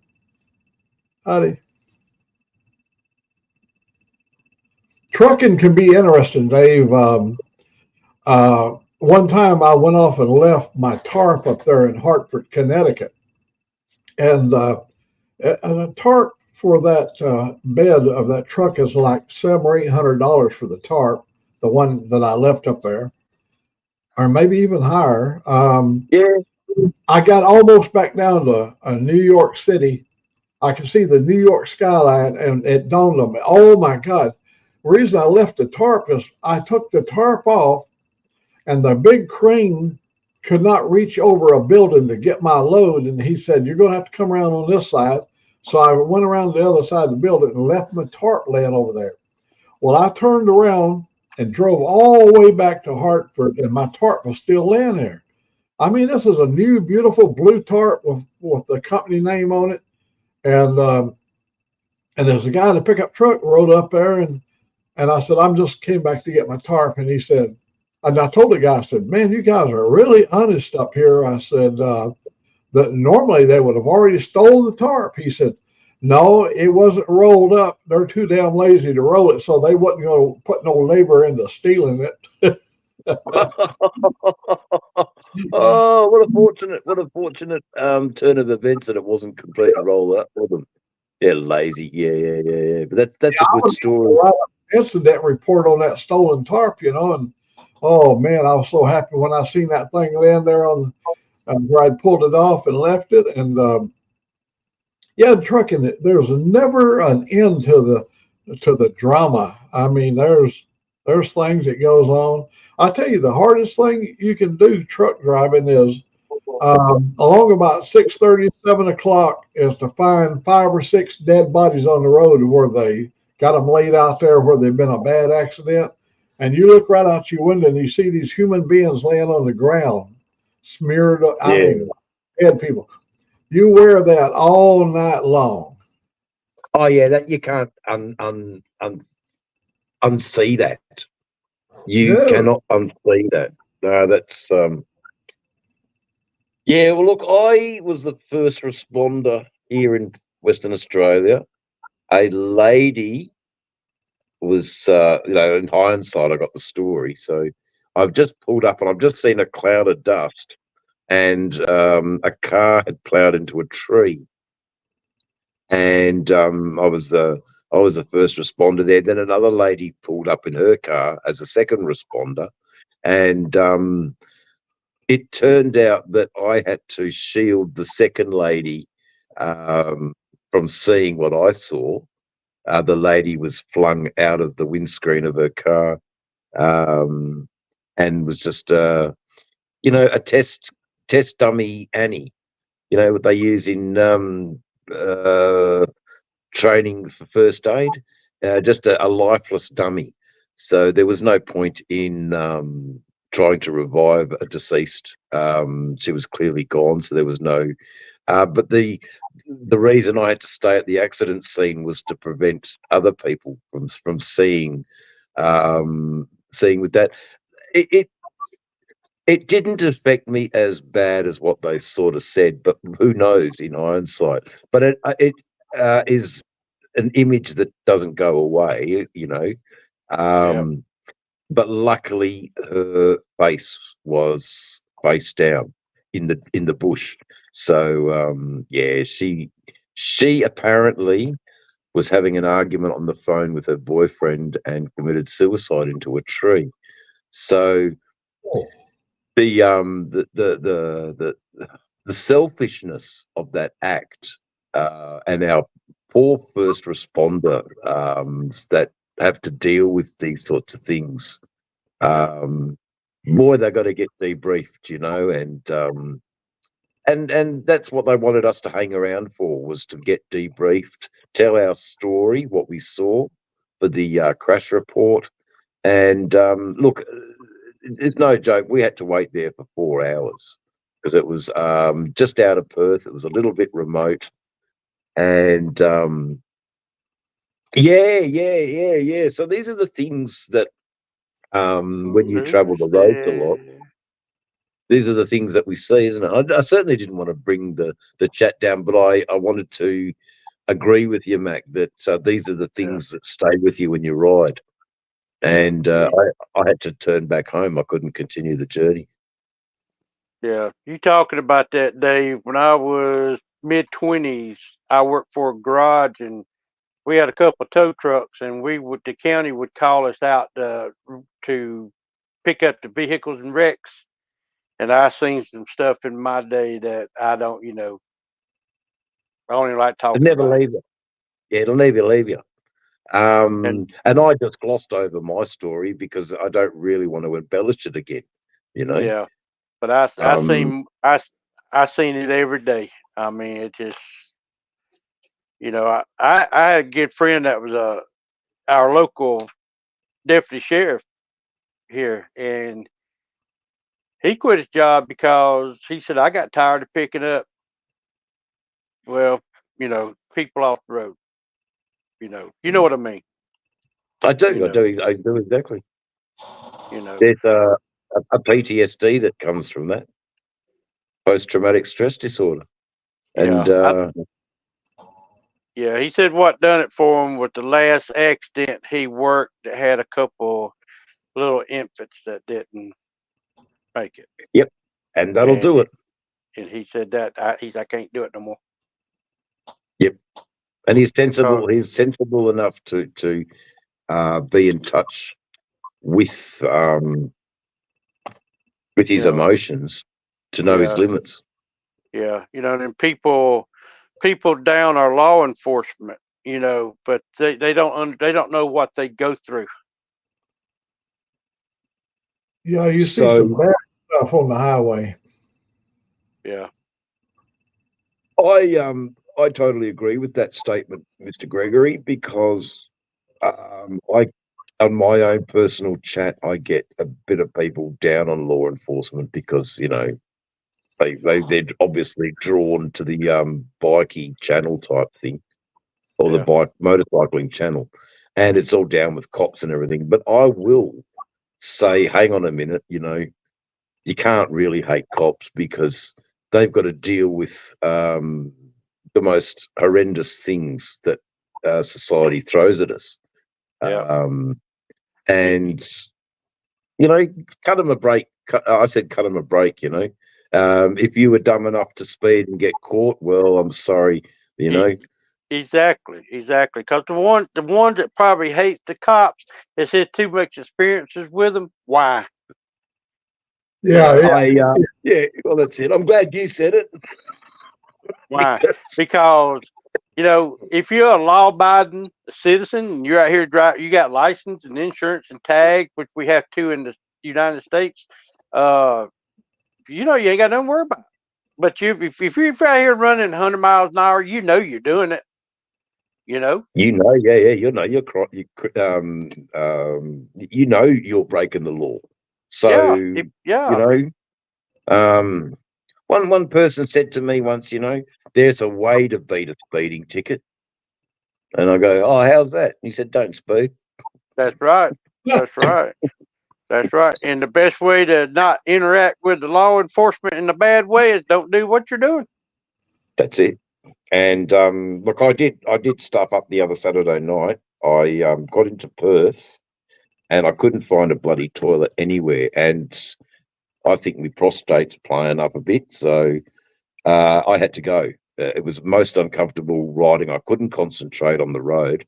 So I Yeah. parked the bike in a parking bay. It just undid my fly, and it all came out. I wasn't overtly making like a drunk when they piss in public.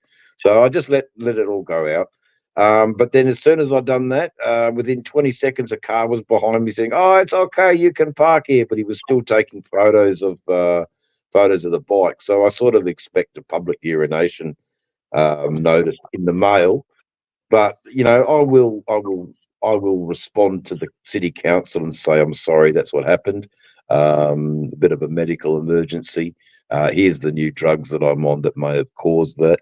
But if Yeah. you want to continue to proceed with your findings, then that's fine. But I do want it on record that it was Yeah. out of a medical emergency, and I usually wouldn't have done that if it wasn't so bad." But anyway, so I'll cop that. I'll cop that sweet. If Yeah. it's a, I suspect it was, because they were right behind me. Within seconds. So Mm. cameras but mind you, it might have just been, bikey, rah, who it is it, and it wasn't police. It was like a car park ranger or something. But Huh. an official with a phone capturing my number plate for what? Just parking? I don't think so. Somehow, so I sort of okay, that's fair enough. I'll cop that. But it's not speeding, or it's certainly not breaking into or doing skids up the main street or hooning or anything like that. But yeah, Yeah. it was it was, I might be able to get out of it. I will put my case forward because Well, hope you do. yeah, I, you put your case forward. I tell you, Dave, I can stop in a city park, pull it out and pee, and they won't even get me for exposure. Not enough to be seen. Yeah, I know what you're saying, but I think I might be overthinking it too. I may be Yeah. overthinking it. I hope I am, but it doesn't really matter. I legitimately broke the law that night, but they didn't get me for speeding up the road because I don't do it. Where I Yeah. speed is, out in the outback. I'm trying to get from destination to destination, so I might plus 20 on the speed limit. Yeah. So that's how I do it, and yeah, it's nothing for me to do a bit quicker than the speed limit when there's nothing around. There's no traffic. There's this, that, and other. You're look at Oh, Dave. we're in trouble now. Look at Gecko. Uh-oh, you're in trouble now. Yeah, it's terrible. It just had to be said. No No. desert outlaw today. You think he's sleeping in today or what? Well, Why not? it's 8:30 out there where he's at, so that boy should be up. You don't think he had to work today, did he? I think he's between jobs, mate. Ah, Yeah. okay. I could be wrong. Well, it's been fun, guys, but I gotta get out of here. Now you go and do something. Enjoy the day, Mr. Gregory. We're gonna Ride with try. God. It's I don't know if y'all. It's Beautiful pretty day. nice. Yeah, it is. Yeah. We're gonna get out there and enjoy it. Ugh. If you make a video, post it. If you don't, well, we'll see you on the next whoever's blog. It may be up on the air. All right, that'll be John tonight at 5 o'clock. Yeah. I'll see you then. All right, guys. We'll see you then. Bye bye. Okay, bye, mate. Peace out. Peace out. It's just the two old bearders now. Yeah. Who's got the longer beard? Oh, Hey, who's got the longer beard? You're the man. Sometimes I like to split it like this, and wear my handlebars, Ah, yeah. The handlebars. Like So the that's sort of Walrus. the logo. I am That's the the sticker. Walrus. Yeah, that's it. That's the sticker I'm going to try and do. So I got my sunnies. I got my sunnies on, and then the beard goes up like that. Somehow it goes up like that. Yeah. When you're riding, When I'm riding. when Yeah, you're riding, yeah. So up here like that. yeah, and I want to get that as the image of Dave's channel, riding around the world, or no ride too long. There you go. You know. So that's I'll get that happening soon. The sticker, we'll probably get a Deer Motorborn to design it, because then it has a little bit of his touch of magic, how he does things. I know he made one for recycled, and I'd like that. And sending when I go my trips, I don't mind sticking it on those places where everybody else has. Rod Well, B, g'day. So Rod has come through Dave's channel. Well, Rod, come in here, buddy, and show us. Oh, you can't compete with Rod. We're not. Oh no, Rod, no. I admit defeat straight away. Just by his, yeah. I know. I admit defeat. Rod's got a cracker of a beard. He's got a cracker. He was really funny today in the live. Fuck, he's got some brilliant one-liners. I tell you, very funny chap is Rod. He might come in. I don't know, Mac. Yeah, he's been on before, so let me give him. Maybe just post the link again. I'll do it right now. All righty. There you go, Rod B. America's live and worldwide. America's live and worldwide. No, it's fantastic. It's fantastic, mate. What this modern ham radio stuff. But I've only got another couple of minutes. I know Rod will keep you a bit of company, but I've got to have dinner. I've got to cook me dinner, and I've got to finish the document for Australian Forgotten Angels. I'm preparing a document to take to a politician to look at what's the plan moving forward here from the government perspective, and what can you offer if the end goal is to reduce incarceration rates? Because Ollies in an election year love to have a good story about reducing incarceration rates. That means that society is alleviated a little bit and can rest a bit easier. We don't have as many recidivist jailbirds. The percentage goes down, and it looks good for their voter propaganda. So that's what I'm going to hope for. But it's a pretty cool document with a bit of teeth. You can't just walk into a politician's offices with a couple of scribbly bits of paper. Now that's a beard. Yeah, that's a fucking beard, mate. That's a fucking beard. How's it going, Roddy? All right? Yeah, pretty good. That's good, mate.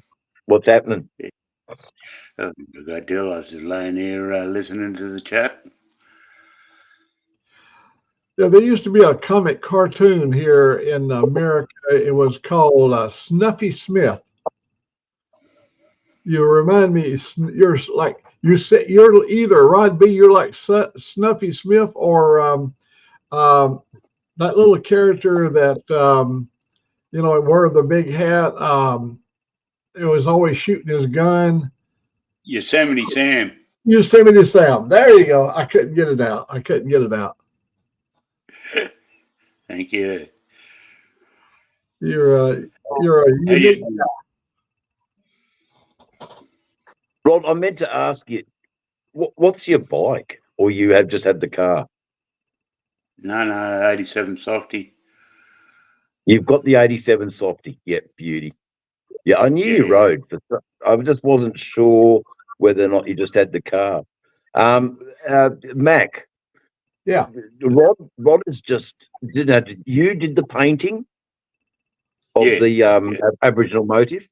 Rod has Yeah. done some spectacular Aboriginal motif on his car, and I It was don't a custom. know. It was a customer, was it? Oh, okay. Yeah. See how much I know. I should have read the notes, Rod. You probably did put it up. Here's a customer's No, car or something. yeah, I don't know what I actually put down. But very striking. So it's the I guess the Cherokee and the Sioux and the Indians have their own form of painting, and so does the Indigenous of Australia. They have a sense of something that's easily identifiable as coming from Indigenous painting, and it's quite spectacular, isn't it, Rod? Yeah, it's his the owner's storyline, travel line of where he's come from through his lifetime. So he's told you the stories, and you were able to Yeah, paint. Yeah, yeah, what a beautiful experience. yeah, Well, is your painting hanging somewhere where you can't get to it, or see Dave share some of his stuff? Is it something you can't share, or you yeah, just yeah. can't? If you go onto my channel, you'll find it there. It's a video. It's So Okay, I don't know what Motorboom told you about bringing up. Do you know how to do that, Mac, of getting the Rod's channel up and bringing up that video? I'm not 100% how to do it, but because you're the host, so see, that's why we still need Motor to guide us through these things. yeah, I think I have to go and bring his channel up here and share it over onto my StreamYard. I Yeah, don't yeah, know. okay. yeah. I don't know if that'll work or not. Mono is in here. He's not in the video, but he's hearing us. He's Uh, out the back. He's out the back. But that's the problem with StreamYard, isn't it, Rod? We can't see the chat The unless the chat. host actually puts the highlighted notes up underneath our screen. Yeah, and correct. Jeff McDonald said that was correct. So it does sort of make it limiting for the guests, but it's the host show, so that's right. We're only, mere There's a private chat here. Let's see. Yeah, wear the earrings and the handbag. Thanks, Dave. This thing, I like the whole thing, but there's so much to learn. If I was like 50 years younger, Oh, Oh it'd be yeah, mate. dangerous. Oh, internet. Oh god, crazy stuff. But that was just one way of trying to um, uh, share with the viewers what your art is about, Mhm.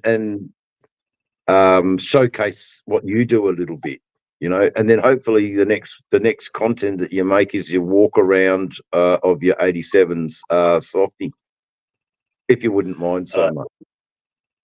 I thought of doing the softy ride over with just all symbols, all totems. Oh yeah. I thought that would How look good. I think It's a it would black look good. bike. Yeah, yeah, on a black bike. I mean, I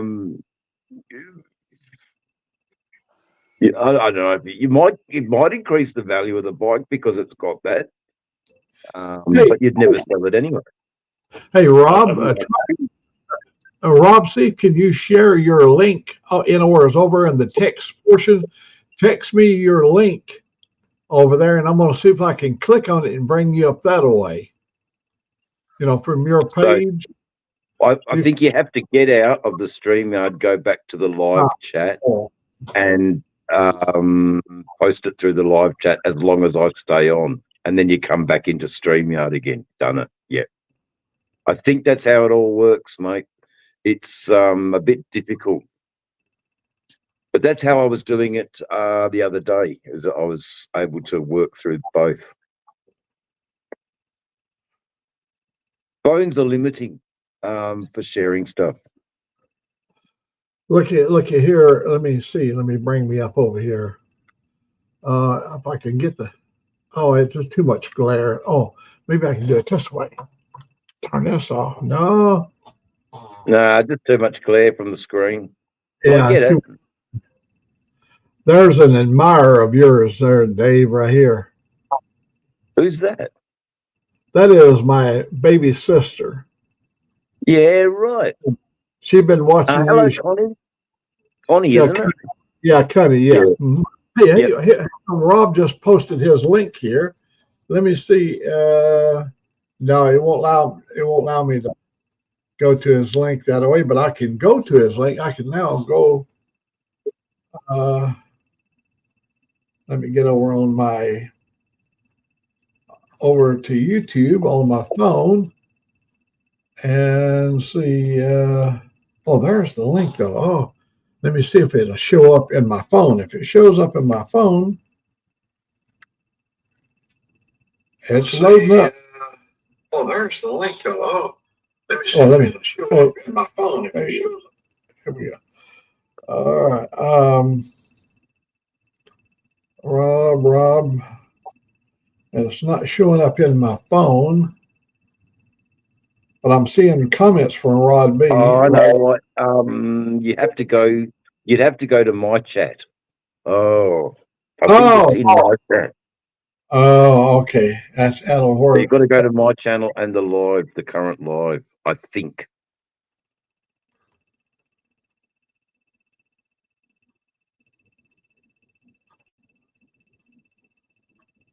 Yeah, I'll probably have to go to yours there, because he's coming through your link. Yep. You can see how easy it is to get confused. Fucking oath it is. I mean, I don't mean to swear, Mac, but yes, you're correct. All right, I'm going to Dave's channel. We got Dave coming up. There's Dave. Okay. You might have to press the lives. The lives button. Yeah, you're right. Yeah, because what I did is I went to your last broadcast where you had the Jack Daniels can. Yeah. So, what's the current live? Let me go back there. Right now, that's the first one that popped up when I turned. Let me see if I can go back here.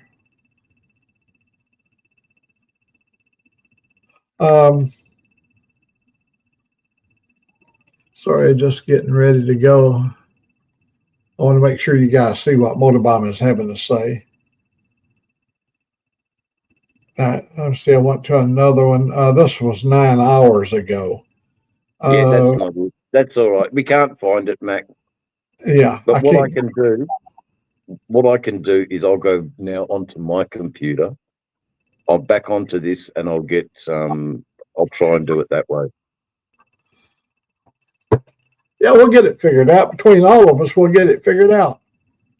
Yeah. Let's go. So I can't do much on my phone. It's going to make Motorbomb jealous if we figure this out. Oh yeah. All right. Oh, listen, I'll leave and I'll be back in a minute on my PC. See if I can't turn some magic. All right. Catch you later, guys. All right, come on back. Let me see. I had you move. Oh yeah, I'm just gonna go on to my the computer. Let me see. But if I do that, it would post your link, and maybe that's not what you want to do. Well, I can't. Yeah. Let me leave. All right, so go to Dave. On his channel, you'll see that he has broadcasting you live. That's how I just found it. Yeah, very Uh, good. I have to go to Dave's homepage. Hang on with me, Rod B. We're still trying to figure this thing out. That's all good, buddy. What part of the States are you at, Mac? Where in the Pardon? States are you? Where are you in the States? I'm in Alabama. Yeah, Alabama is just up above Florida, you know. Well, yep.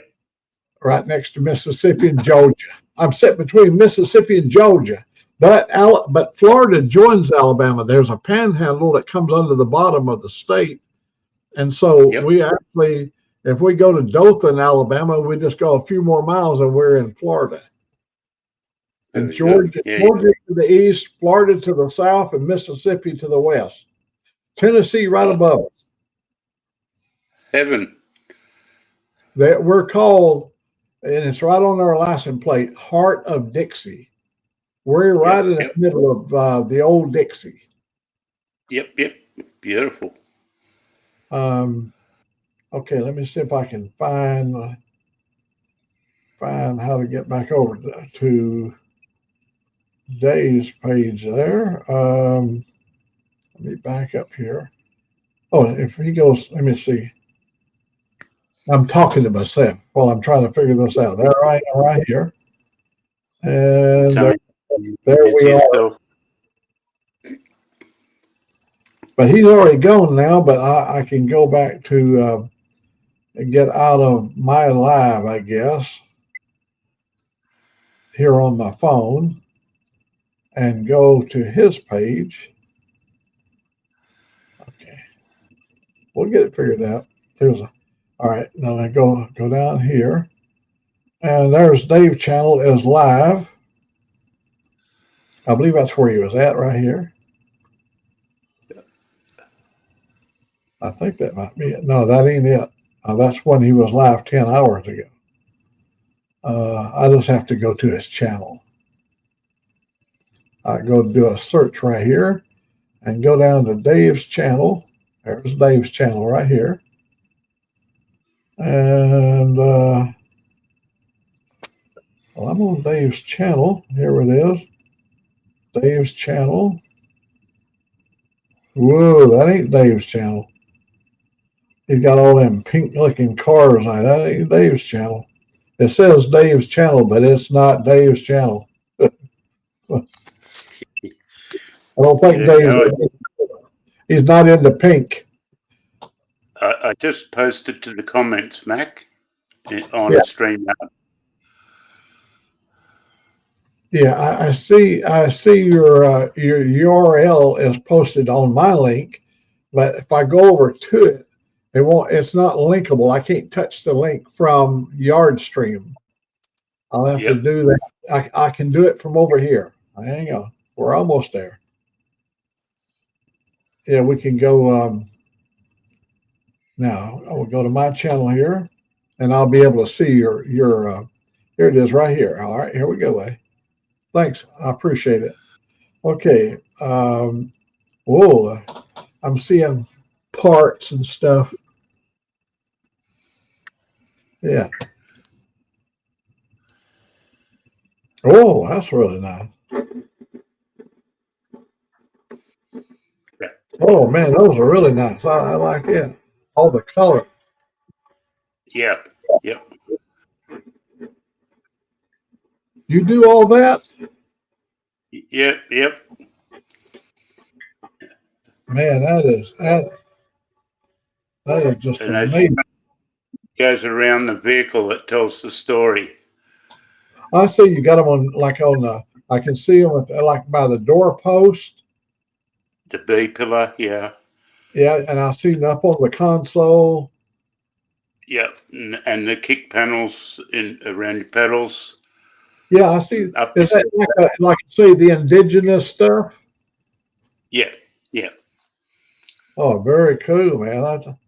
Oh, thank you. So you finally figured out it. Yeah, once you posted it from your channel, I could go directly to it from here, but I couldn't go to it from there. I would sure love to have been able to brought that up on the screen here on the yard screen, but it won't allow you to do it.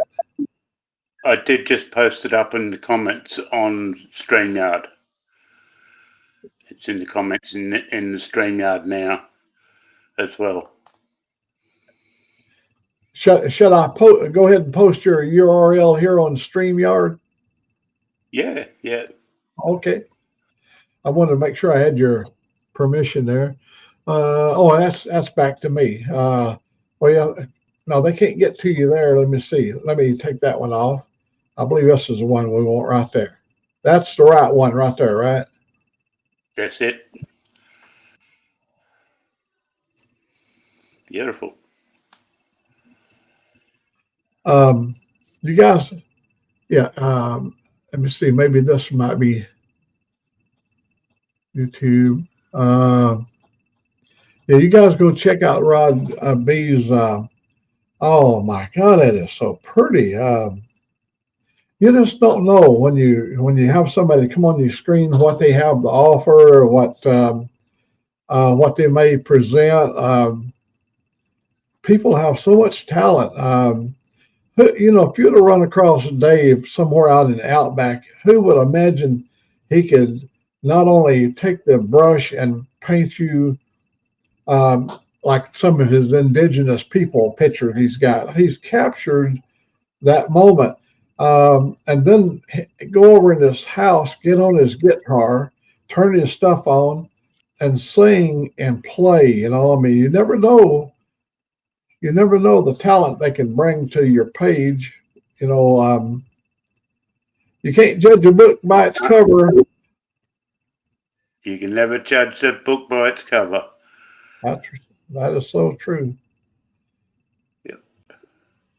Yeah, I can make dresses too, ladies' dresses. Ladies' dresses? Yeah, I was raised by my grandmother. Oh, so you do hand sewing, or do you use your machine? I can do both. Oh my! Some of the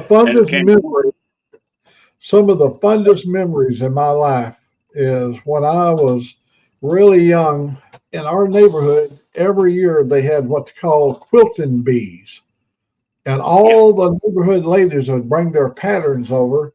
And my mother had these quilting frames, and she'd set the framework up, and they would lay down this batten material, and they would start adding the layers to the quilt. And then when they would sew all their patterns, how they could all put them together. Some ladies would be sewing over here. It was all done by hand, and then all the quilts were sewn by hand. I've got my mother's quilt that she made back in the 50s. I have one of her quilts that she sewed back in the 50s, 1950, probably 51, 52. And I love that quilt. It's a big old, you have to have some cold weather to be under it because it's just a big old heavy quilt. A little bit toasty, yeah. Absolutely. There's Miss E.B. Good morning, Miss E.B. Oh, Dave is back. Oh, I'm sorry, buddy. I didn't hear the little knock knock. Normally I hear a little sound, but maybe I was busy talking and the audio absorbed the sound. Nah, it's all good. It's all good. There's Miss E. It's got to be quiet now. Oh, guess what? While you was gone, Rob was able to bring his link over to me so I could go on my phone here, and I looked at all of his beautiful stuff in his car, all the story that was laid out in the car. I mean, that's some talent. And he also just relayed there just to me, conveyed to me that he can sew. He can sew women's dresses. What a talent. I prefer to take them off, but you say your grandmother, Rod, your grandmother taught you? Yeah, self-taught, but I was reared by my grandmother and picked up a lot from her and my auntie. Oh, that's so great. And the deal is, do you have some offsprings that you've shared this with? I've got 4 daughters, and no, none of them really suffered. They never took to it. No. Yeah, I know. I have a lot of children, and none of them done anything that I do. No, they tried to avoid anything I'd done.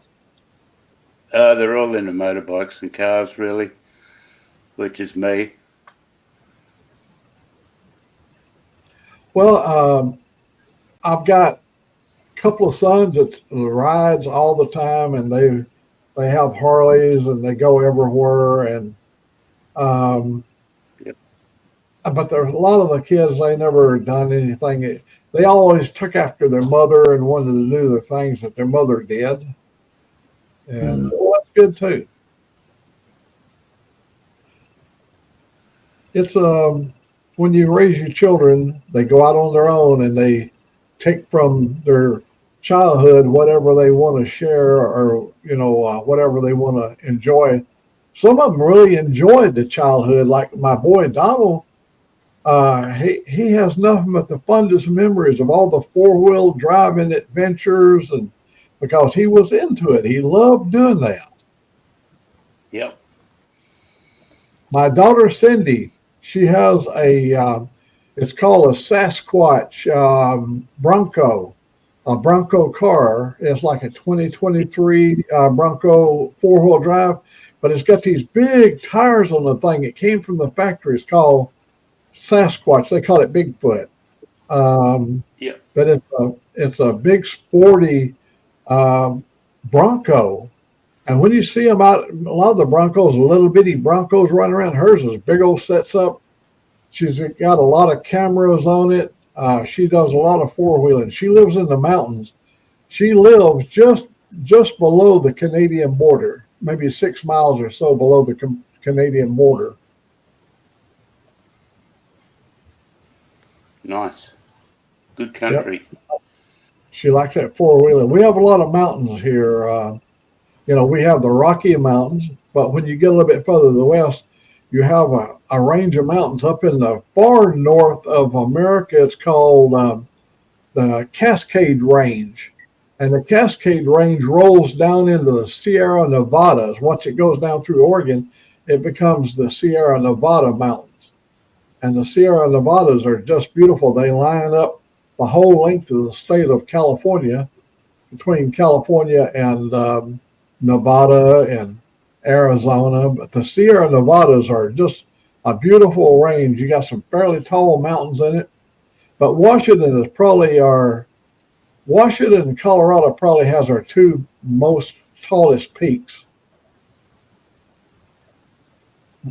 Washington's tallest peak is 14,410 feet.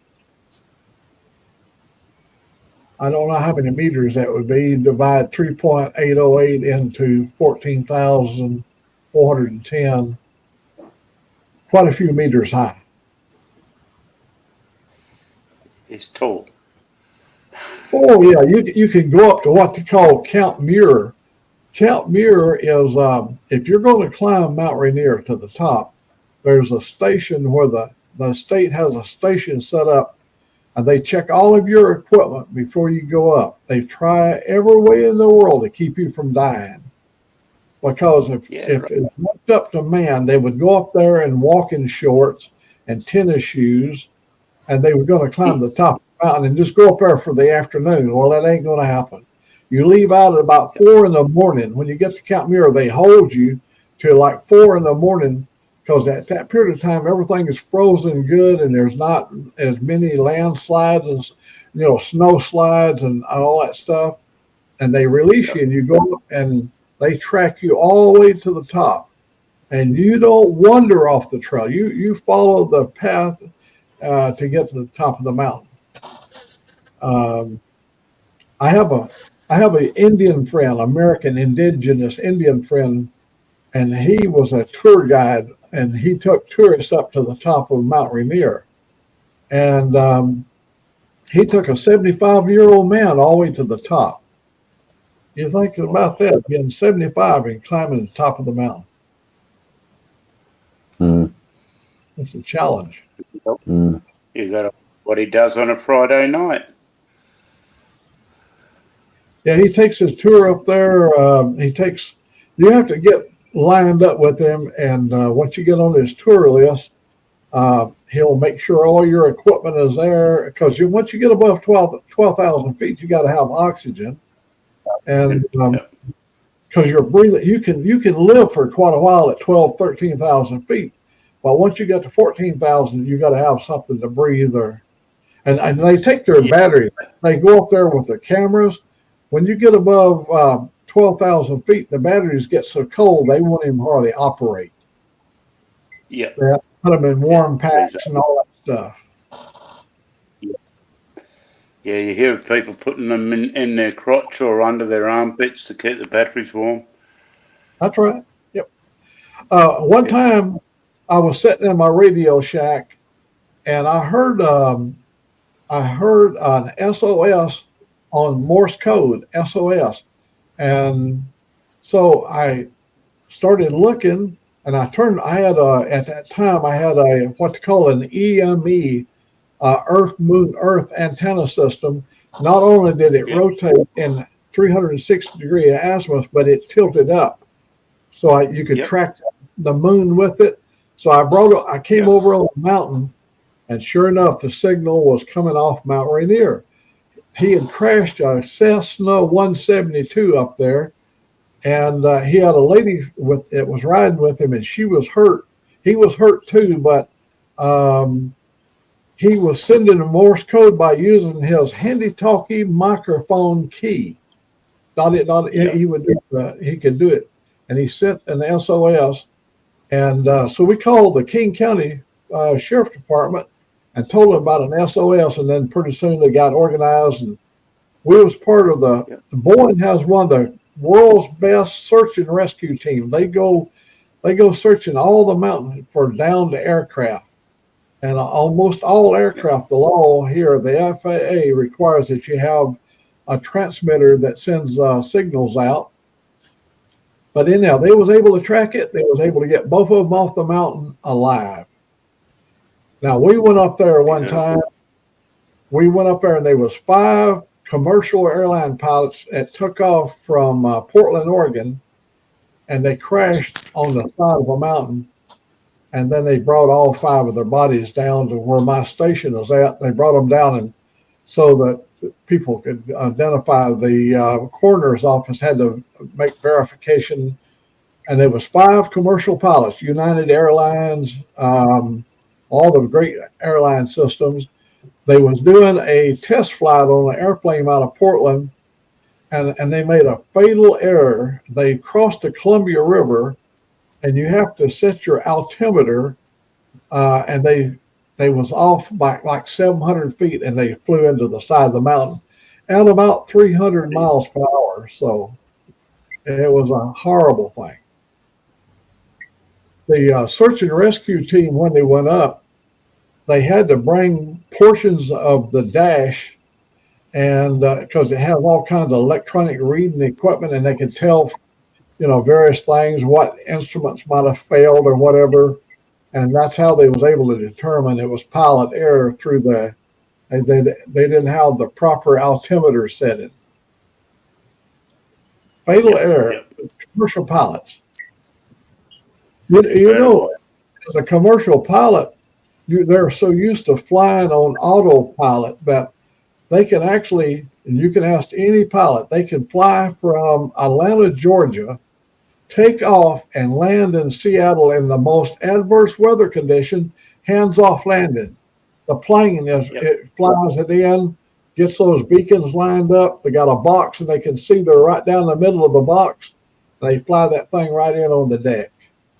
Almost no pilot needed. Yep. Steering wheel attendants.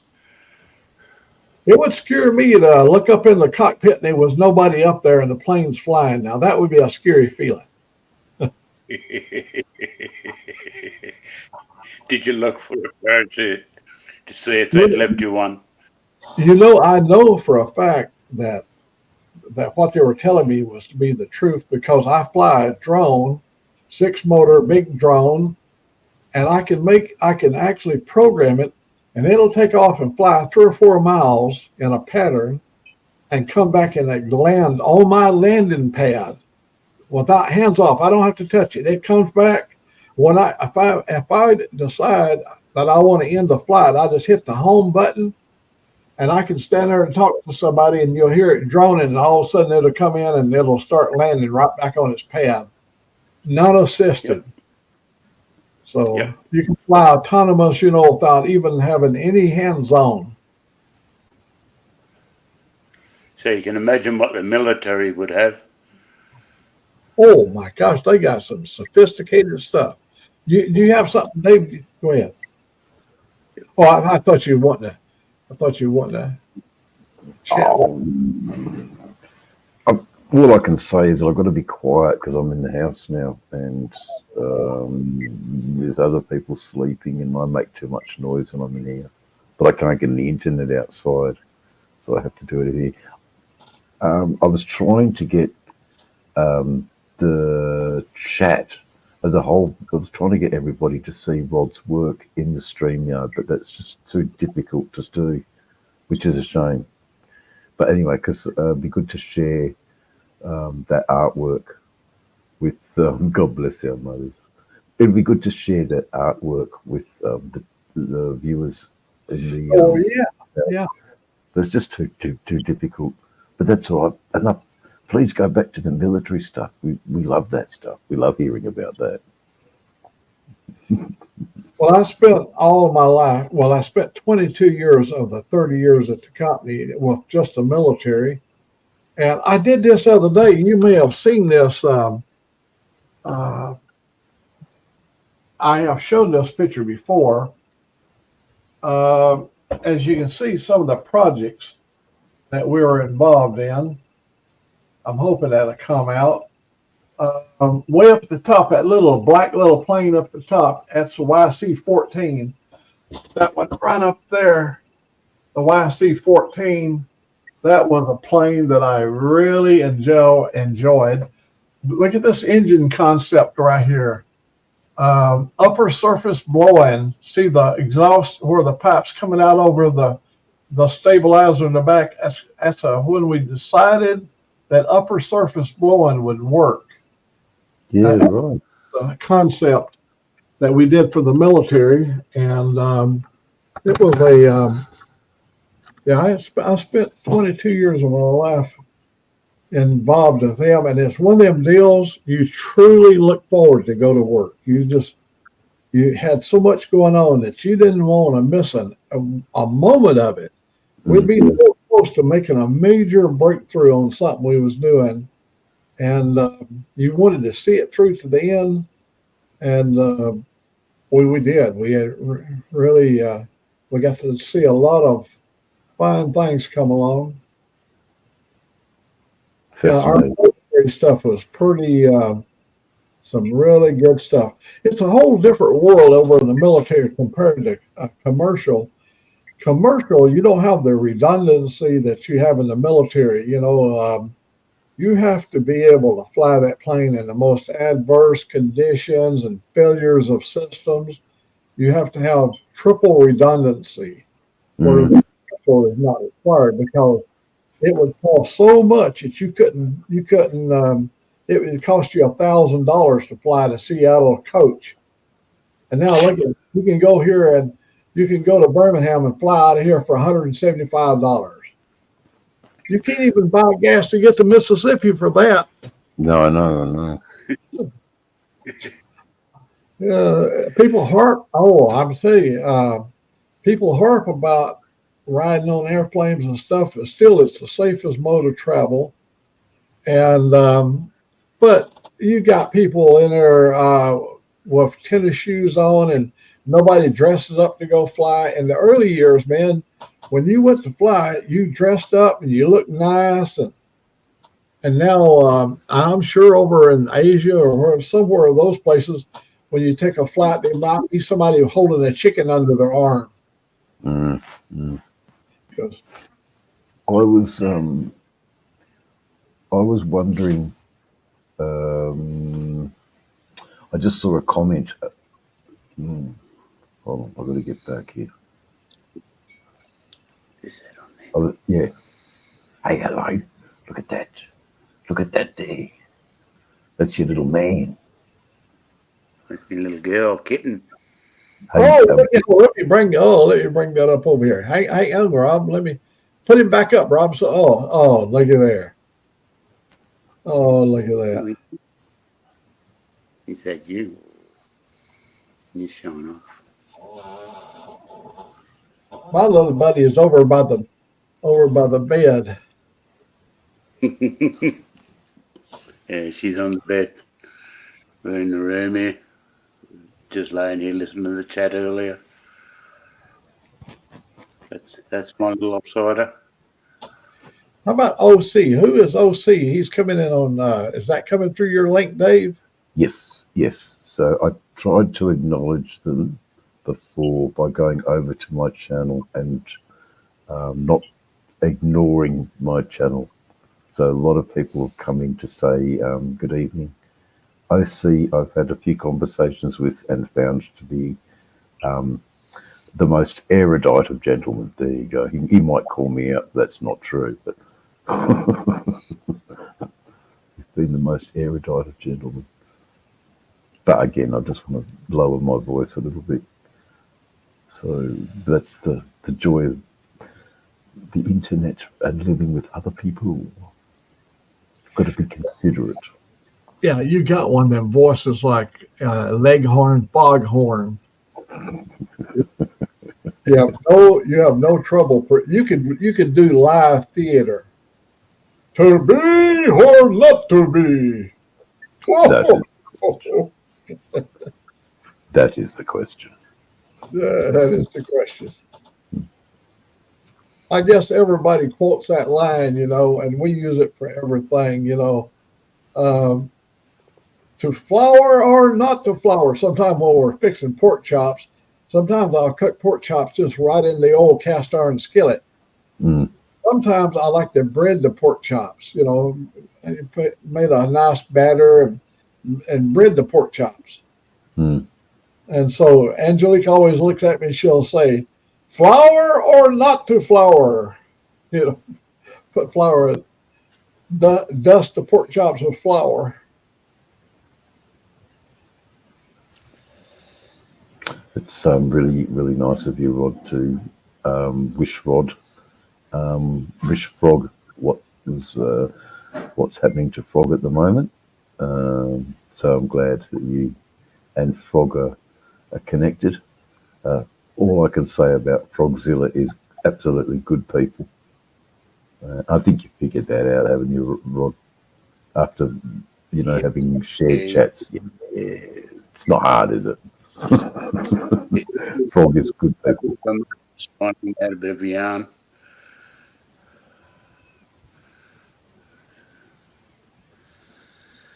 That's good, Frogzilla. I'm just reading the. Really? A reprieve. A reprieve. Yeah. That's good. They might throw it out. Yeah. He was down a bit this morning too. So. Look around here. From the pus. Yes, he's a nice chap. Ain't that so? So yeah, a lot of military people have gravitated towards my channel, which is I think they just resonate with the things I say. Because there's so many YouTubers, man. There's thousands of us doing this, but yet, See, OC's met Frog. He's one of the he's one of the locals in Dave's chat. Same with Rod, and this is a great way to share. So, but I must, sort of maintain a little bit. Okay. Was that a cat behind you, Dave? Is that a cat or something going up the stairs? No, that's sadly the carer of tonight's got a cerebral palsy child here, and she cares. So tonight's her shift, and it's a very much a back-breaking task. Let me tell you, caring for our dear child, but it's not my child. But I share a house with a disabled person, and it's all good. Look at the Moto. Look at Mr. Moto. Do I have audio? Yeah, I can hear you. Yep. Okay, cool. I never used my Freecom whatever device and used it to go through. I just wanted to stop in and try something stupid and see. No, it's not stupid. And I'm gonna go over and head and see meet Larry. I might have to put the mic on mute, but I think I can hear you. I won't be able to talk, and if you just want to shut me off in a few minutes or whatever, go ahead, because it's no big deal. I just wanted to see if it stayed connected to you while I was riding. If you see me on for a few minutes and whatever, and you're satisfied, and you can report back to me, let me know if it even stayed connected with you. Just boot me off. Okay. Or I will when I get there. All right. Love you guys. Bye-bye. See you, mate. So for the people in the chat from Australia, we'll now get to see what it's like to ride in America and what bike is Motorborn Virginia on today. It could be the R1. It could be the R1. I don't know if you can hear us. Can you hear us, Motorborn? Can you turn the camera around so we can see where you're going? No. Oh yeah, he is. He's. Let me see. We'll bring him up here.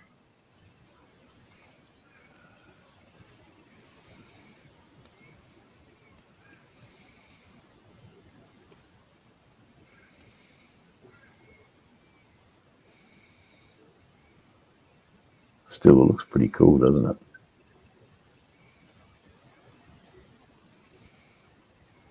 Skydiving.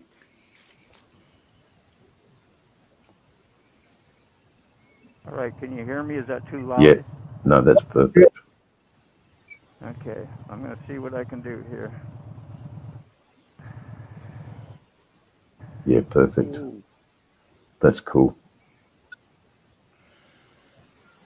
Because you get to see, you get to see a bit of the bars, but you can still hear us perfectly, can't you? Here, I thought you all wanted to watch me. Dang. So, oh, look at that. Oh, Motorbomb, you're focused on your handle. Your handlebar is the only thing focused and your background is not. Can you tilt the camera to where it misses your, here we're getting close.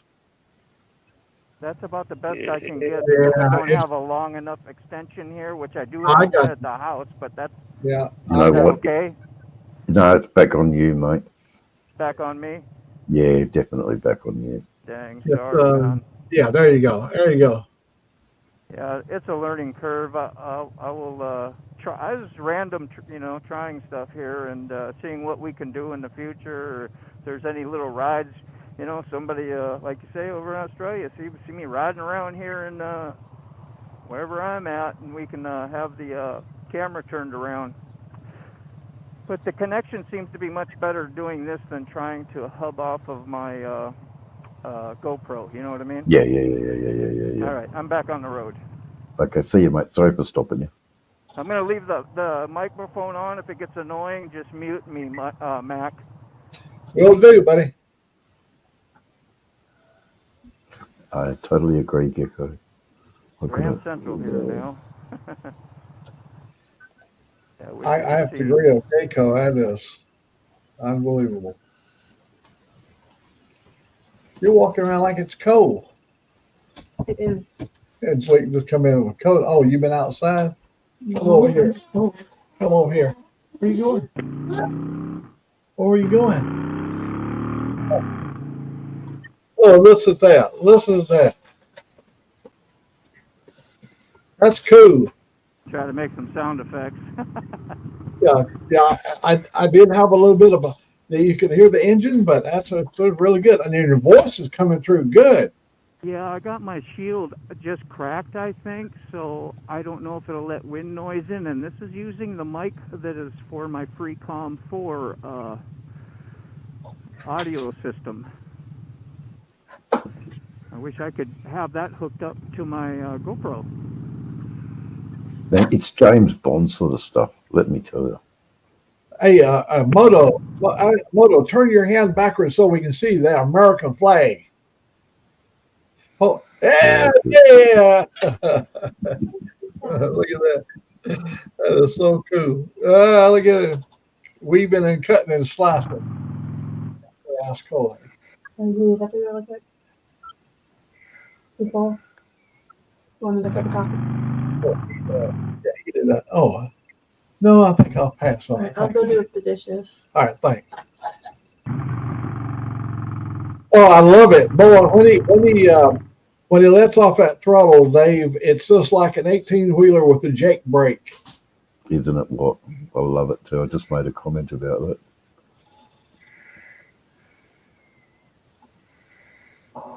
Yeah, I don't think he can read our comments, but he can hear us. And we don't want him to either. that is.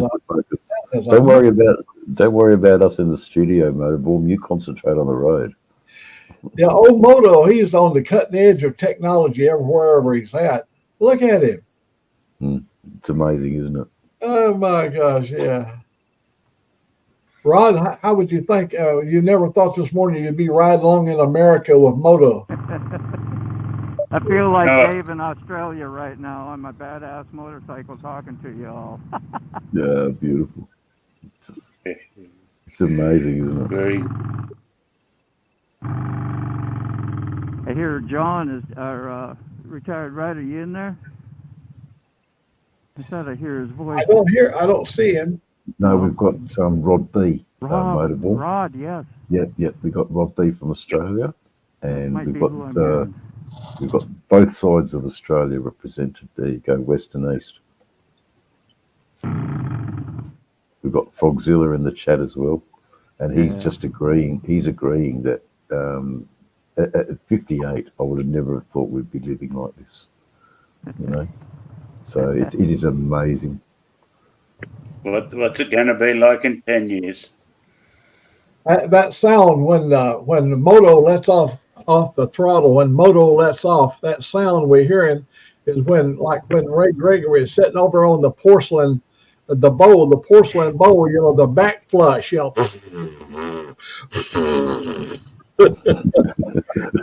I wish Ray was here to enjoy that. Oh. Boiled eggs and bananas. Let me see.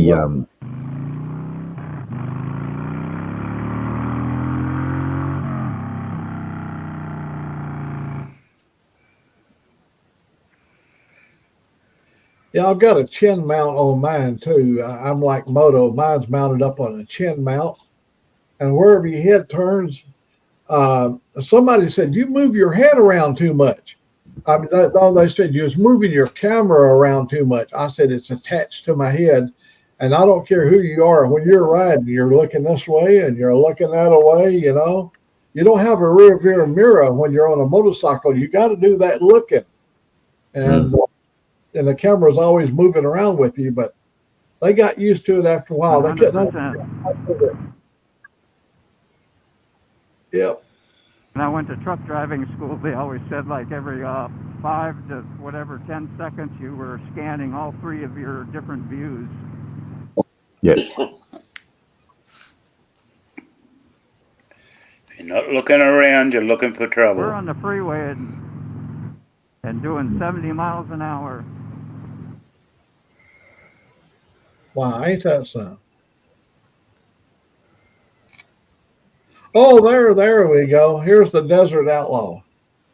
Check this out, Desert. He might come in yet.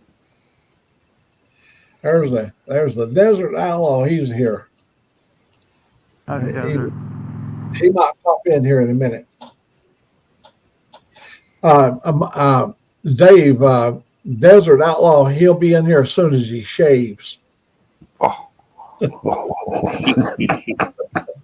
well, I guess he knows that all the women come from Dave's channel.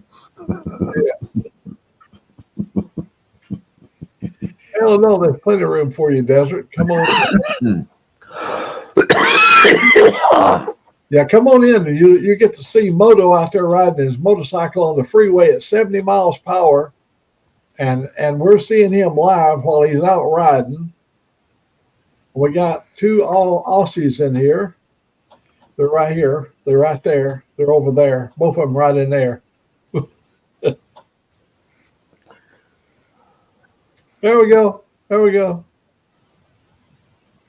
There's another one right down. Yeah, there's one here and one right down there. He's loving it. Motorbomb's loving the ride. Look at the weather. Oh, hell yeah, he's loving it.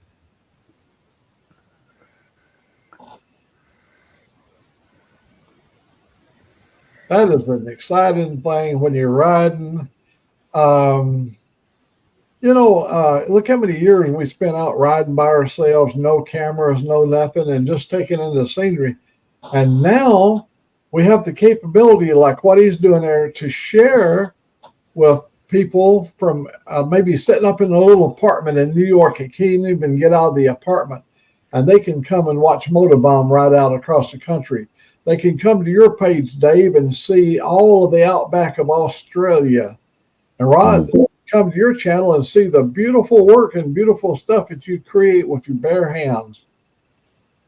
That's totally amazing. It's a crazy world. I guess that this is why we're drawn to it, because it is so fascinating. Oh, I'm sorry. Hang on, buddy. I'll take care of you.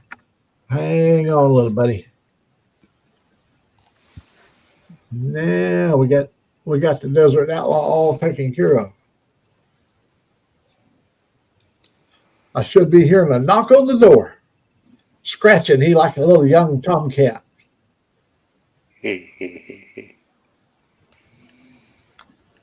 Just hold on. Let me There's another bearded guy. Look at that Wayne guy.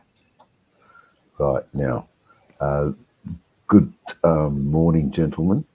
Now, Wayne is who I just met recently, and Wayne, welcome to my little world here. This is Old Mack. This is Rod B from Australia. You know me. This is my mate Motorborn. He's a tattooist from Alabama, and this is our young prospect, Desert Outlaw. I'm all prospecting. He's not prospecting. No, he's not prospecting. But he's learning the ropes. The things you guys make me do. Yeah, no, I know. I know. It's great. So Moda is involved in the chat still, but he's on his bike, and I think it's just fucking fascinating. It's just absolutely fascinating, and all these people are coming in through my feed, thinking it's my live chat, but it's the group of us together. So it's definitely very interesting. If anybody wants to join in, just come right over here and click on that. Come over there. I don't know how you do it. Just somehow you gotta click on it. All you gotta do is click that link. Yeah.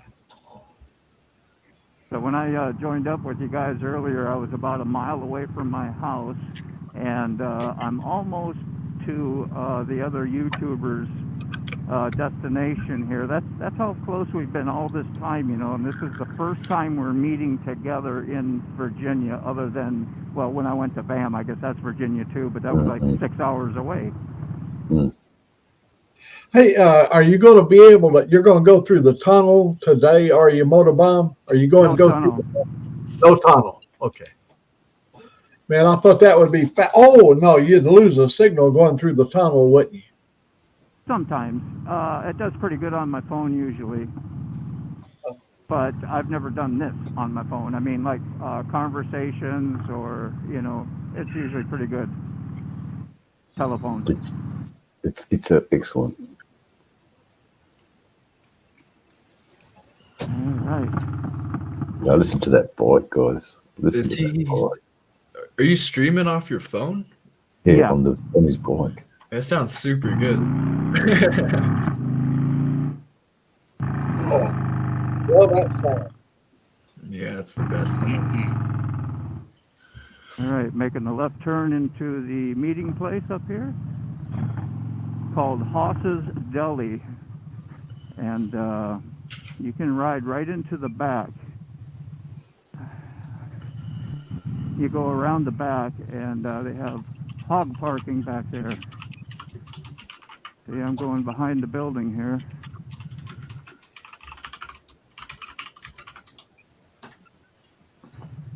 And don't lose your gloves. Yeah, this is pretty cool. I'll show you guys here in a minute when I get off what it's like back here. Is this the first time for you, Motorborn? Yeah, doing it like look this, at it. definitely. I saw a Harley sign in the background. What was that? I saw a Harley. I think I seen a Harley thing. I think I saw a Harley sign back there, a little Harley icon. On the sign behind you there, Moto, are they a Harley?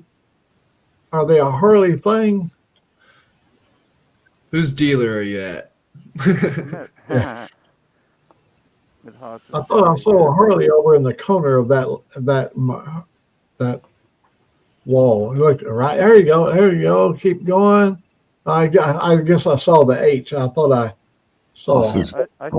It's here. This is it's where I There it is. got my. There's Harley Davidson right there. I can spot a Harley Davidson sign. Look at that right there. Yeah, there you go. Are you at a meetup or? I'm gonna meet. Yes, he is. Yep. Larry HD. He'll be showing up here. He's a YouTuber that I met at BAM with the motorcycle. It's the motorcycle meetup. It's Virginia Association Motorcycle Meetup. I think that's what BAM stands for. And you go meet all the motor bloggers that are able to drive to that central area or ride to that central area and meet up. And we go riding with Mr. G, who is the main man up there. He lives there in the beautiful mountains at the tail of the dragon. Yeah, that's right. So it's a famous spot to ride, and he knows even better roads than the actual tail of the dragon. Tail of the dragon, yeah. We get first class riding up there with him, and takes us to places tourists or whatever generally don't see. And this is the bar. So we would sit right in there, and everybody pulls up in their hogs. Throughout here, this is where I came in. Hey, Red Rider, before you go, hey, Motobomb, say hello to Red Rider. She's in here. No kidding, Red Rider from Canada. Good to see us. Yeah, that's awesome. I'm just taking them on a tour of our local place in a little pub where we can ride in and park our bikes and go eat. Be pretty fun. Just waiting on Larry HD, 1968 to show up. Man, you got graced with Red Rider. You got high quality crowd going in there. Dave Channel is definitely kicking some goals, that's for sure.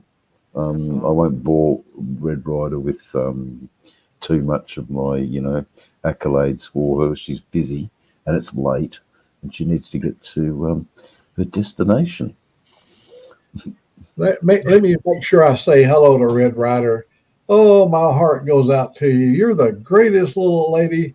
I lived just right across the border from you for 40 years, and you ride in those hills out through there. When you go over to Okanagan country, I'm there with you. I've rode those roads. I really enjoy seeing you.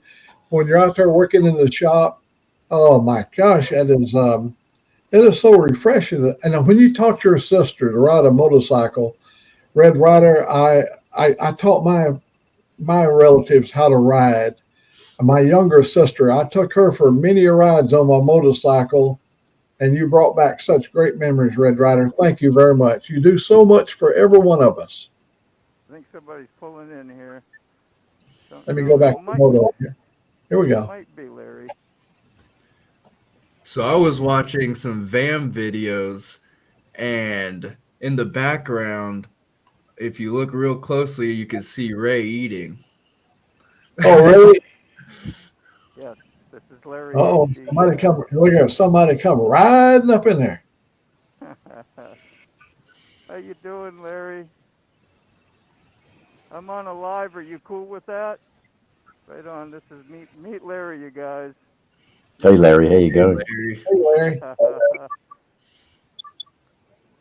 Yeah, go cut it off if he falls over, he says. I'll take it off you while you're backing up. Oh, I know. Red Rider Sick has told us. Sick is going to be down there, and a whole bunch of folks that you know. I mean, you know almost everybody, so you'll have a great time. I made sure he cleaned the rims for the bike for you. I'm going to say goodbye and go visit Larry, you guys. Okay, thanks so See you, much, Moto. mate. That was wonderful. Hey, thank you very much, Moto. You bring a whole new dimension to StreamYard. Hey, Mac, the chat with Wayne is amazing. He lives in Georgia, so we might be able to involve him a little bit more. And Ray Gregory, I don't know, I shouldn't say this, but some of us could. I hear that Wayne is a disabled man, but he's being able to ride vicariously through us. So this is, I couldn't have wished for a better meeting, that we can do something for disabled people. Yay! How are you going, Wayne? You got to go for a bit of a ride today, and that's pretty cool. Hey, and let's don't forget, Desert Outlaw up here has a Desert Outlaw has you got a video you're going to bring to us today? Are you going to share with us, Desert Outlaw? Yeah, I was just gonna post a short. I went up the mountain and the roads are super bad, and I flew over some of the bumps. Caught a little air on it. Just a little air. Oh man! Just to make the heart skip a beat. Yeah, I can't. I could post the video of it going up there today. Yeah, if you can bring it up, if you know what you got to do what you got to do, we'll just do it. Thank you so much, Rod, for being here today. Yeah, it's definitely later. It's Rod, I'm sorry, I didn't see your link that you're fixing to go to bed. But thank you very much for joining us here. I've had a blast. Looking forward to the next time. Thank you, Bella. Sleep well, mate. Give Doggy a little pat. Actually, I'll just edit it and put it on a short because I don't think you can see too well on the. No, not there. It would glare off the glass. But somehow now, Moto was able to share a video from somewhere. He was able to bring it over to the StreamYard and share it. I don't know how he did it. Yeah, I think he has to. I'd have to have it posted to my YouTube first. Oh, that's okay. Yeah. And then screen share it. Yeah. Well, you get it figured out. You get it posted, and you see us on there, share it so we can see it, or those they can come to your page and see it as well. That too. Man, it's cold over here. What's the weather like over there? We're in our probably low 70s here. It went from 90 to 52. 14 Celsius here. Yeah, it's freezing. I'm on the big screen. No, we're not even. We haven't even hit 70. We're at 67. I thought it was a lot warmer than that. Sun has been shining for 3 hours or more, 4 hours of sunshine, and it's only up to 67. But it's going to hit 80 today, this afternoon. Yeah, let's see here. I need a coffee, man. Head's not working. Yeah, low 49 and a high of 88. It's about 50 something right now. I bet 49 felt good though under the covers. Yeah, heck yeah. I need to turn the heater on, maybe. Throw another jacket. Bye, gentlemen. Hang on. Let me get you up here, Rod, so you can say your goodbyes. And goodbye, gentlemen. Thank you for joining us. Have a great day or Nice night. to see you. Today's night, I guess. Mate, he's a night owl. It's past 12 o'clock where he is. Yeah. It's midnight. Yeah, thanks for joining us.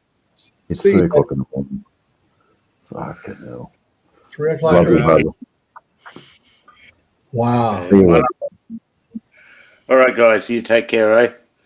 Thanks, Bob. We'll catch up. Okay, catch up soon. Passerby said, "See you later, Rod." Yeah, so OC's in Thailand. Oh my God! Look at this right here. That's 30 degrees Celsius. What is that? How much is that Fahrenheit there, Dave? For us illiterates. Oh. You'd have to type that in. Can you be 86. 86 degrees. They're shivering over in Thailand. If the chat could just say a special goodbye to Wayne Hodgson. Wayne is a new member or a new visitor, and so much. Thank you for joining us, Wayne. Please feel welcome. It was a good connection to meet you. Wayne, you have a good one out there, and I hope you stay warm wherever you're at. Here's my buddy Dave up in. He lives up in Connecticut, and if you get a chance to go to his page over there, and see you talking about beautiful ride up in. See, he did a ride up. Did you ever ride? Oh, I've been at the foot of Mount Washington. When you go up in the New England area, Dave, the most prominent mountain there is Mount Washington, and it has some of the most adverse weather effects in the world. 200-mile-per-hour winds have been recorded at the top of Mount Washington, because you got the Atlantic Ocean out there, and those horrible winds that come off the Atlantic, and it can blow 200 miles per hour up on the peak. It's been recorded that high of a wind speed. That's incredible. He's been up there 2 times at the top of Mount Washington. I want to do that. I've been at the foot of it. I rode all the way on US 2, Highway 2 from Maine, across Connecticut, across on US 2, and you cross the river right at the foot of Mount Washington. It is beautiful.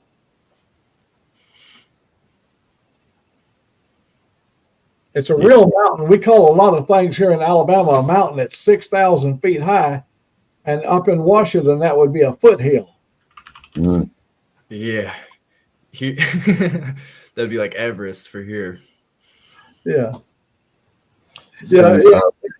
6,000 feet over in Arizona would be a biggie. A huge one. In Oklahoma, the tallest mountain they got in Oklahoma is called Mount Scott, and it's 2,000 or 3,000 feet above Oklahoma territory. But everybody go there. It's a big tourist center up on Mount Scott. See, I got totally confused. Something was happening in the chat, and I wasn't switched on, and we said goodbye to someone. Yeah, I'm not leaving yet. Just crazy what happened. Let me check your. Oh no, I'm not leaving either. I'm not leaving either. That's funny. I thought we had a big mountain. I just checked the elevation. It's only 4,000 feet. Oh my God. Yeah, Mount Scott would be right up there with your mountain. And yeah, we got the Appalachian Mountain starts here in Alabama, and we have a place that's goes up about 6,000 feet. Whether you get up in the Blue Mountains up there, the Blue Ridge Parkway, and up in there, you're at a ridge of 6,000 feet or so, and they get snow up there and everything. It's almost like a mountain. Yeah. You remember that movie, Dave, that was done by that good old English actor? You go up a hill and you go up a mountain and come back a hill, where he was trying to get a mountain. It was the hill over there was only so high, and the world masters, to declare what is a mountain and what is not a mountain, they had declared it wasn't exactly high enough, and he went up there and painstakingly measured the mountain. What's his name? He's a good English actor. I mean, he's really popular in America. He had to prove the hill was actually a mountain. You go up a hill, down a mountain. One of my favorite mountain ranges is Colorado San Juan Mountain Range, and they have the last narrow gauge steam locomotive up there from, I want to say Durango. That is a cool train to go on. Oh my God. We planned a trip to go to Durango, and my buddy Joe, they just called me a while ago, just as we got it very ready to commit ourselves to go on this trip to Durango from here on a biking trip. He got stuff that came up and he couldn't go. And I just don't like traveling along that far by myself, so. No, it's a little boring. And they got bears if you're camping out. So we got to keep a gun on you. They got them trains, Dave, over there at Durango, steam trains. And they got the Shea motors. Shea is where they got pistons in them. Instead of horizontal piston driven, they're vertically piston driven. And they'll have like 4 cylinders that drives, the wheels are gear driven. And they use those Shea motors for hauling timber out of the mountains because they got such they call them traction motors. They have such great traction. Steam, those 2 big cylinders can make the wheels spin over, and then you lose traction and you start sliding backwards. Which defeats the motors don't have that problem. I got to ranch in Pagosa Springs, and then one of the older guys took me down there to go ride the rail car and stuff. They have a bar cart and an open cart, so you could drink on there, then go out to the open cart and smoke if you want. It's a blast.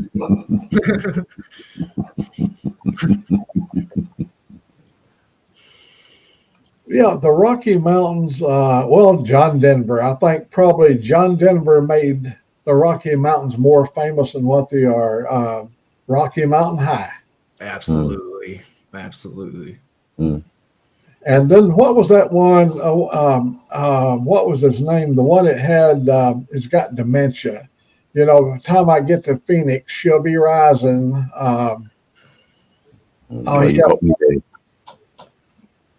Christopherson? No. He had a variety show. It'll come to me. If Angelique were here, she'd tell me immediately. He has got onset dementia, so he hasn't been singing. He hasn't been singing for quite a while. And he had a high pitched voice. He kind of reminded me of this. He had the same frequency in his voice as John Denver. Yeah. Okay. Yeah. Phoenix. He had a song called Phoenix. I believe it was at the time. Time I get. He was the Wichita lineman. Wichita lineman. Just hold on. Is it Gordon Lightfoot? No. Glenn Campbell. Glenn Campbell.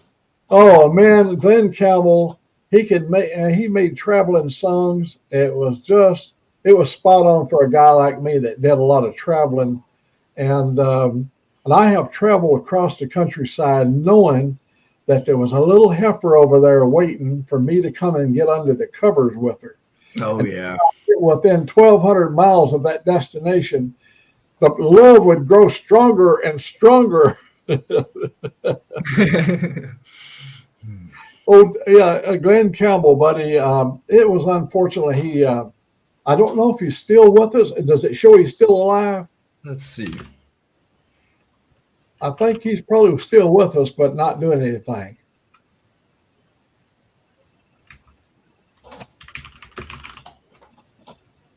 I saw Toga in there too. He passed in 2017 at 81. Oh no! The Rhinestone Cowboy. Yeah, Rhinestone Cowboy. You remember that, don't you, Dave? Oh yeah, like a rhinestone cowboy. Yeah, I like that song. The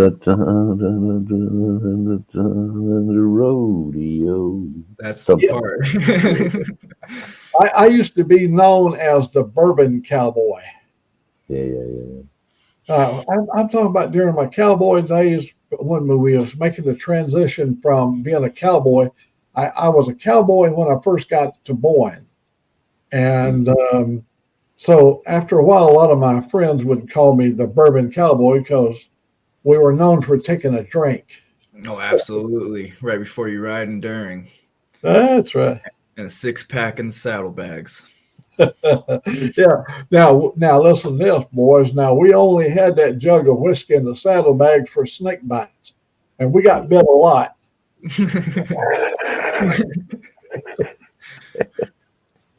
Oh, I still have my chaps and spurs and my reins and bridle. I have all my stuff still. I'm ready to go. I just don't have a horse anymore. Horses. When I was with IT Thurber, when we was out at Triangle T Ranch, there was a company that leased, and what happened is that they brought their cattle in, and we were obligated to be herdsmen over their cattle. And he brought us some cut-in horses. You know, you didn't have to. That's right. You could use your knees to move. Absolutely. Your animal would move. The animal would respond to your knees. Your neck. You know, you touched their neck with their knees. Not. Oh, no reins. One time we was running wide open after a little calf. It was running away, and so I've got my rope, and I'm on a heel and tow it. You know, I was going to get its heel. Dally on and pony it. And that little calf, we was over in the alfalfa field, and there's borders in the field. And as I came up over this border, the little calf turned, made a 90-degree turn, and that cutting horse turned so fast I went high side. I went right over like that. I landed on my chest. Oh my God, I didn't think I was ever going to breathe again. Yeah, I big time used to ride a saddle bronc, bulldog, team roped on the head side. And then they always used to put me on colt. So what I call it ping ponging. And so you get two guys on the side and the wash is super deep. So if you had a real green horse, you'd get on and then they'd squeeze you in. And so you'd be in the middle and you just run as fast as you can down the wash. Obviously after doing a lot of groundwork and stuff, but cutting horses, man, I had a bad cutting horse named Dixie, and you could do anything on her. I used to rope bulls on her and just drag them down the wash, no problem, never launched you, nothing. That was probably one of the best horses I had. Old Mustang, wild caught. I had a Mustang. I had a Mustang. She had some age on her, but she was so smart, that animal. It had dealt with so many human beings on her back that she knew every trick there was in the book to get your ass off her back. Oh, absolutely. Absolutely. That's why I always like getting a nice green horse, something 3, 4. That way you don't have all the other problems of all the other traumas people put on them.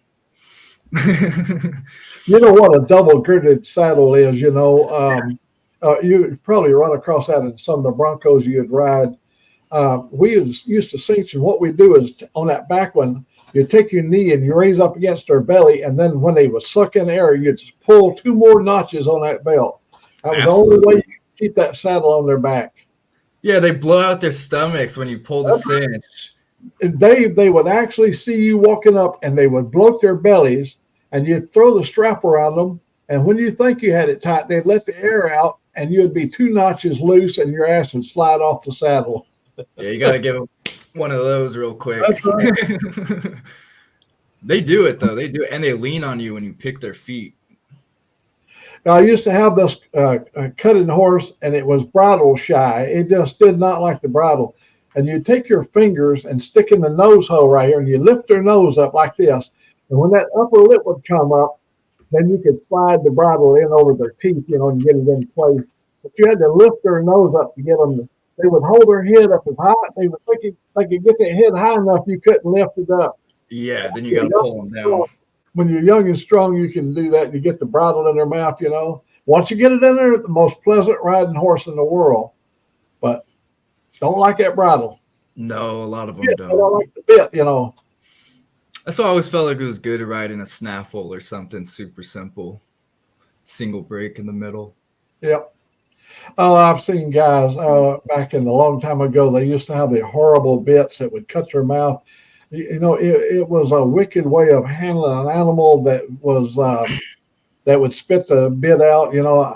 One time I got down off my animal and it spit the bit out, and I was standing there holding the halter and the bit in my hand, and all I could see was the hind end of that ass going. It wasn't very impressive. No, I was riding one time by myself in Pantana Wash and got launched, and the last thing I seen was my horse taking off and had to walk all the way back like 7 miles. So, a neighbor up the road saw my horse running up there, and he just stepped on. He opened the gate, stepped on the other side of the road, and that animal ran right into his little old pen. Well, I went up there and got it and got back on it. I didn't have a chin strap on it, see, so it was able to spit the halter right off and everything. I always put that chin strap on them, and that keeps the halter on their head, We had a pretty good cowboy outfit on the property at the time. So every Thanksgiving we would do cowboy polo. So we'd get like brooms and then duct tape the brooms, and the medicine balls, like the big squishy ones that you like sit on, do yoga, duct tape those. And then there's no rules. You could jump on other people's horses. You could yank bridles. You could uncinch them. It would get crazy. Oh, if you got a place where there's a lot of riding, do you know the name Donnie Gay? No. Donnie Gay, if you'll look him up on your little thing right there, Donnie Gay was a world-class champion rodeo star from Chowchilla, California. He was on Wide World of Sports, and he was my neighbor. Donnie Gay and we were neighbors, and he was a go-kart advocate, and I had a go-kart that had twin McCulloch engines on it, and we run twin McCulloch engines on fuel. And Donnie had he was a millionaire. When I knew him, he was a millionaire. The boy could buy anything, and we were just barely hanging on. But boy, he was with some of our main competition. But when it comes to animals, he was the best there was in the world. World champion, world-class rider. Yeah. I think that was about a couple decades before me. Yeah.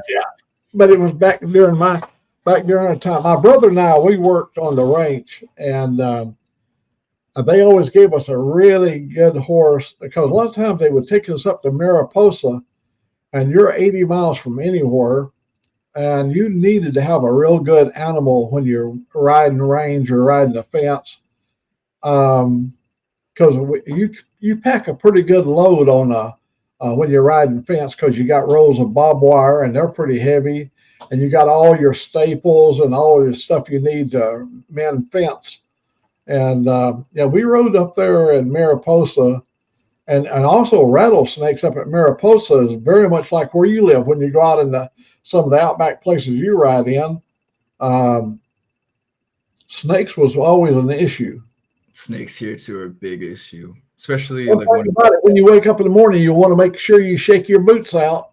I've literally had a coontail rattlesnake in my boot. Oh no!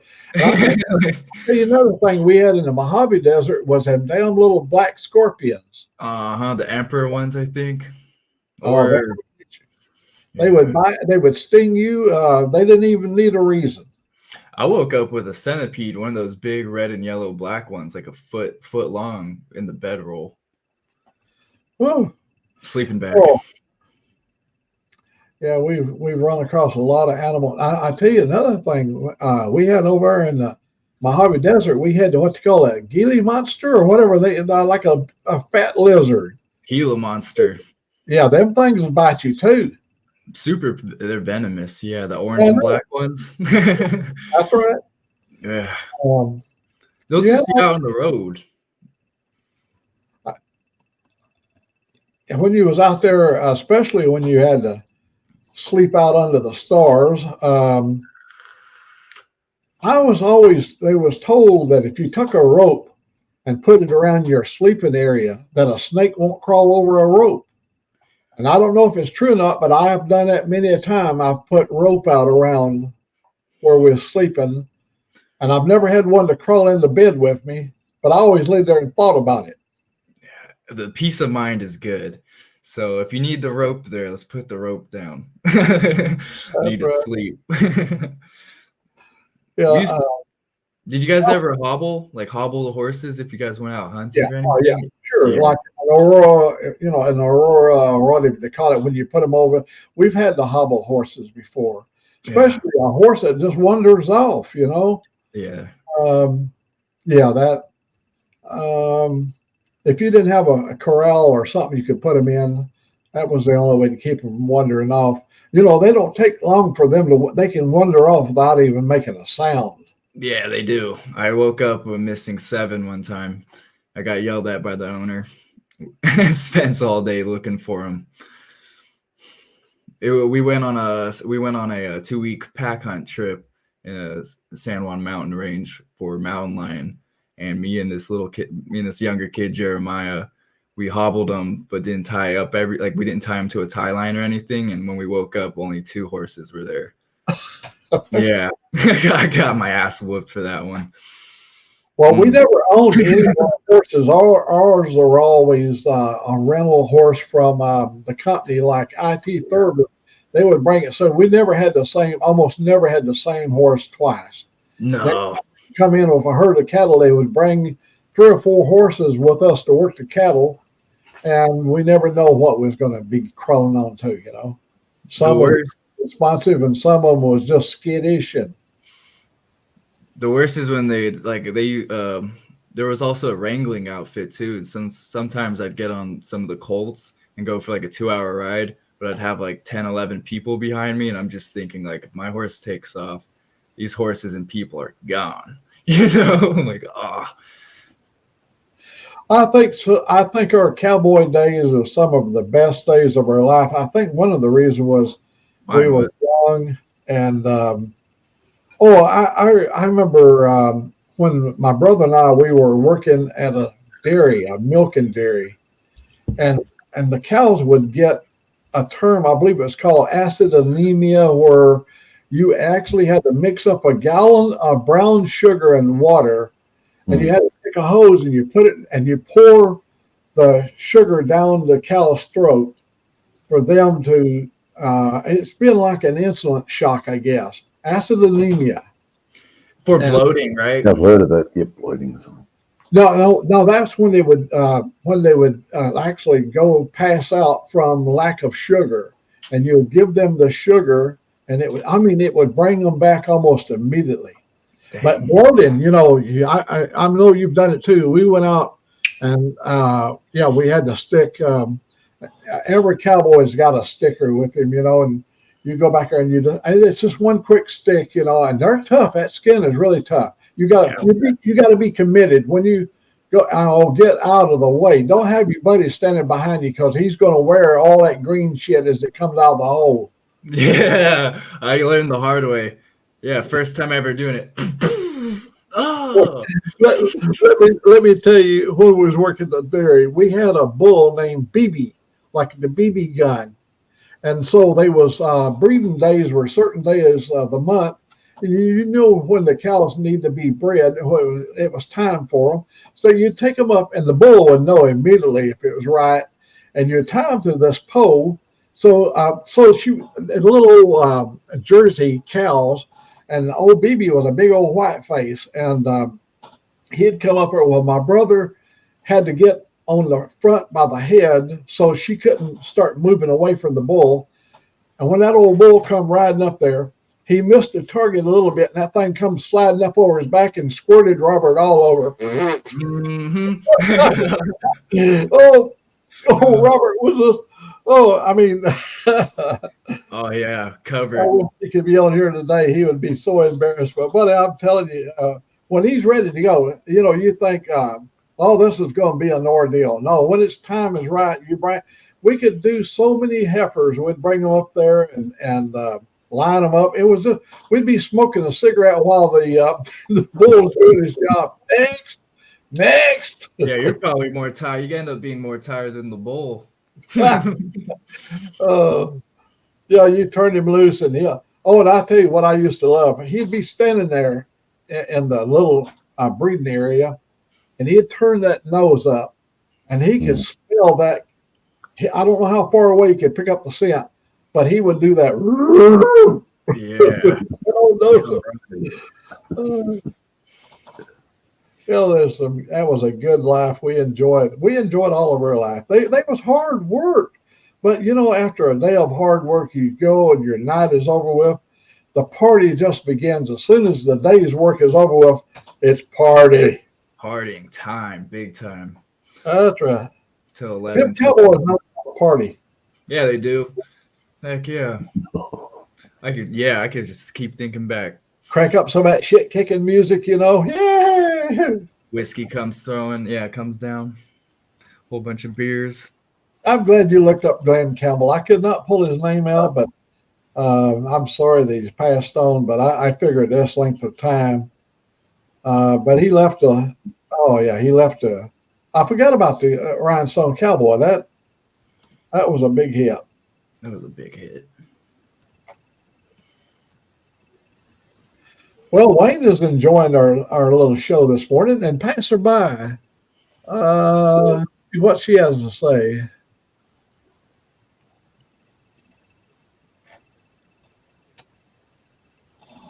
Well, we used to have some good race horses. We had one horse that win over 200,000.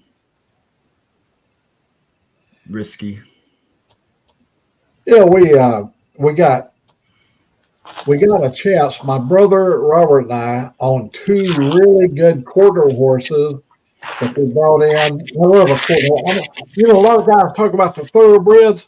Their stamina is for out yonder. But what you need to die, when you give them a little tickle in the ribs there, and that animal's going to go. And it's done so fast, the fury comes within that first quarter of a mile, and it's an awesome ride. I got clocked in at 46 on my quarter horse, Quincy. That was a fast horse. And we always wanted horses that were kind of more built like this, a little bit lower front end and a bigger butt. Yeah. Got them big old legs that can drive like big pistons. Heck yeah. I seriously would dally on to like a tractor tire and then just drag it for a few hours. It was a good rope horse. Somebody said they thought we was talking about cattle. Yeah, we were. Well, David's been over there busy feeding his face, and me and Desert Outlaw have been talking cowboy stuff.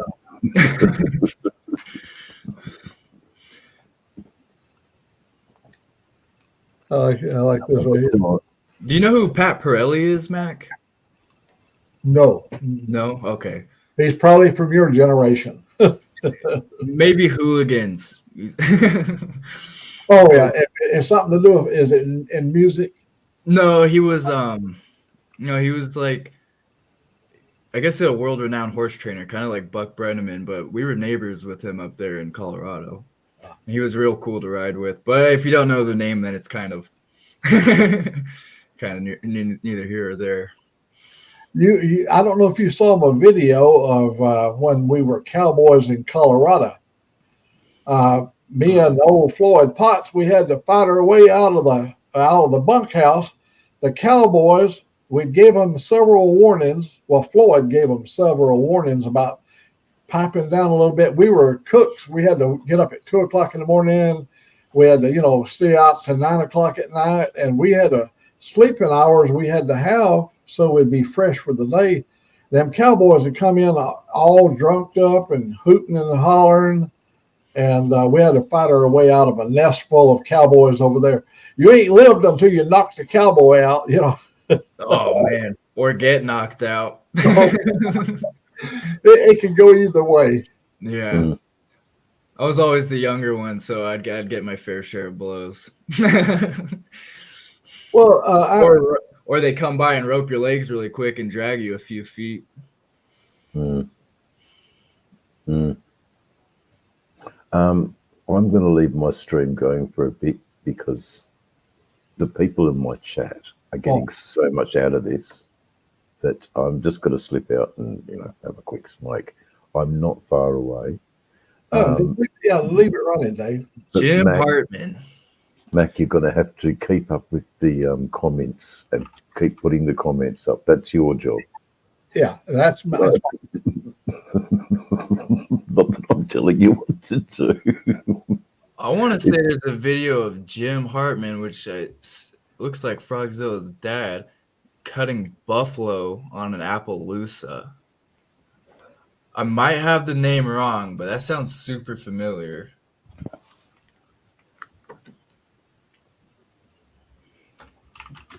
Wayne was up in. He liked Colorado. He was there in 2018 vacationing. Yeah, I like it down there. New Mexico's pretty good for ranching. It's real bland. It's like Arizona without the hills. Texas was nice. Oklahoma has some wild ones. Sheridan, Wyoming was nice. Arlo Guthrie. Jim Hartman. I don't know why that sounds so familiar. Oh, the name David Hartman, of course, he was on Saturday Night Live. David Hartman, he was a comedian that I believe his wife murdered him in his sleep from Saturday Night Live. Oh, yeah, David Hartman. He was kind of like that young black guy, Keenan, the guy on Saturday Night Live now, the young black guy. He played all the roles. He was in every skit. David Hartman. Man.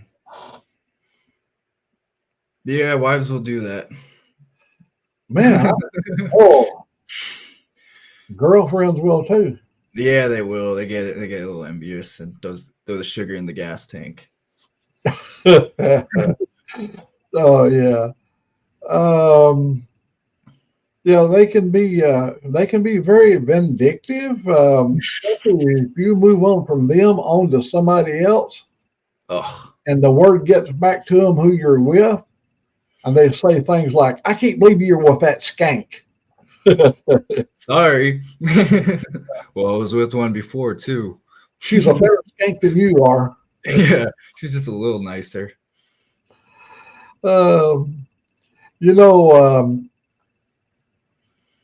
Let me see.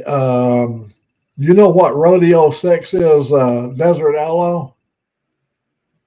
I've had it. I don't know if it's the same thing you're talking about. Rodeo sex is when you mount a girl, maybe from the back, and you whisper in her ear, your sister seems to be a little tighter. Yeah. Get kicked right in the chest, get bucked off the bed. Yeah. We used to say that do that and be like, I have a, HIV or something fucked up. Yeah, that's a good one. Yeah. Yeah, I pulled that one a few times. Yeah. Got kicked. Donkey kicked right in the chest. This gentleman right here, Wayne is on his third wife. So far, she's the best one yet. Well, Wayne married 5 times here, and all these women have had something to do with my life. They gave me children. Most of them gave me children. But wife number 5, her and I was probably more compatible. 33 years her and I lived together, was married for 33 years. And I think we took a little bit from all the different marriages we involved in. She was married before. I think I was her 3rd husband. So all those things that she learned about marriages And the stuff I learned, we combined it together. We knew the do's and don't do things to keep the other partner happy. So it worked out for us. Yes, I'll be on my second one. So, but I do hear that. I think every ex-girlfriend or anything I've had, I've always taken something from it or learned something. Oh well, I won't do that one again. Yeah. I will never make that mistake again. And usually, you end up making that mistake again. Yeah, it happens. I every time I had a divorce, I felt like such a loser because I Yeah, thought that woman I would do the best I could and all that stuff. But what happens there? You got your eye on your pretty woman, but when that other woman walks by and you don't turn your head back quick enough, that woman sees you doing that, and that triggers them off. They don't like that at all. When you take a long look, they don't like the what ifs. yeah. Well, now hang on. We got Dave. I'm going to put you on the scene here, Dave. You take care of Desert Outlaw. I got to go to that little room over there, so I'll be right back. All right, I've unmuted. I'm right here, but I can't talk very loudly. That's okay. You gotta be quiet sometimes. I don't want to be. I know. That's hard. I actually want to sing from the rooftops now. You know, with all of this new way we're streaming things, we've got a brand new member of the chat tonight who came in through my lives. We met this evening. I met OC a couple of days ago, and just very happy that you're all here. Yeah. Hello from Arizona. Anybody in Australia? Oh yeah. Those are pretty expensive over here. The cartridges for that. Oh yeah. Run you up. I hate that shit, but it's all good. It's all good. So they've left me on as master of ceremonies. Oh my God, the pressure's on. The Grand Wizard. Yeah, Colombia would be beautiful, I'm sure. Isn't I it? just don't want an organ stolen. I guess. I don't see him here. Hold on.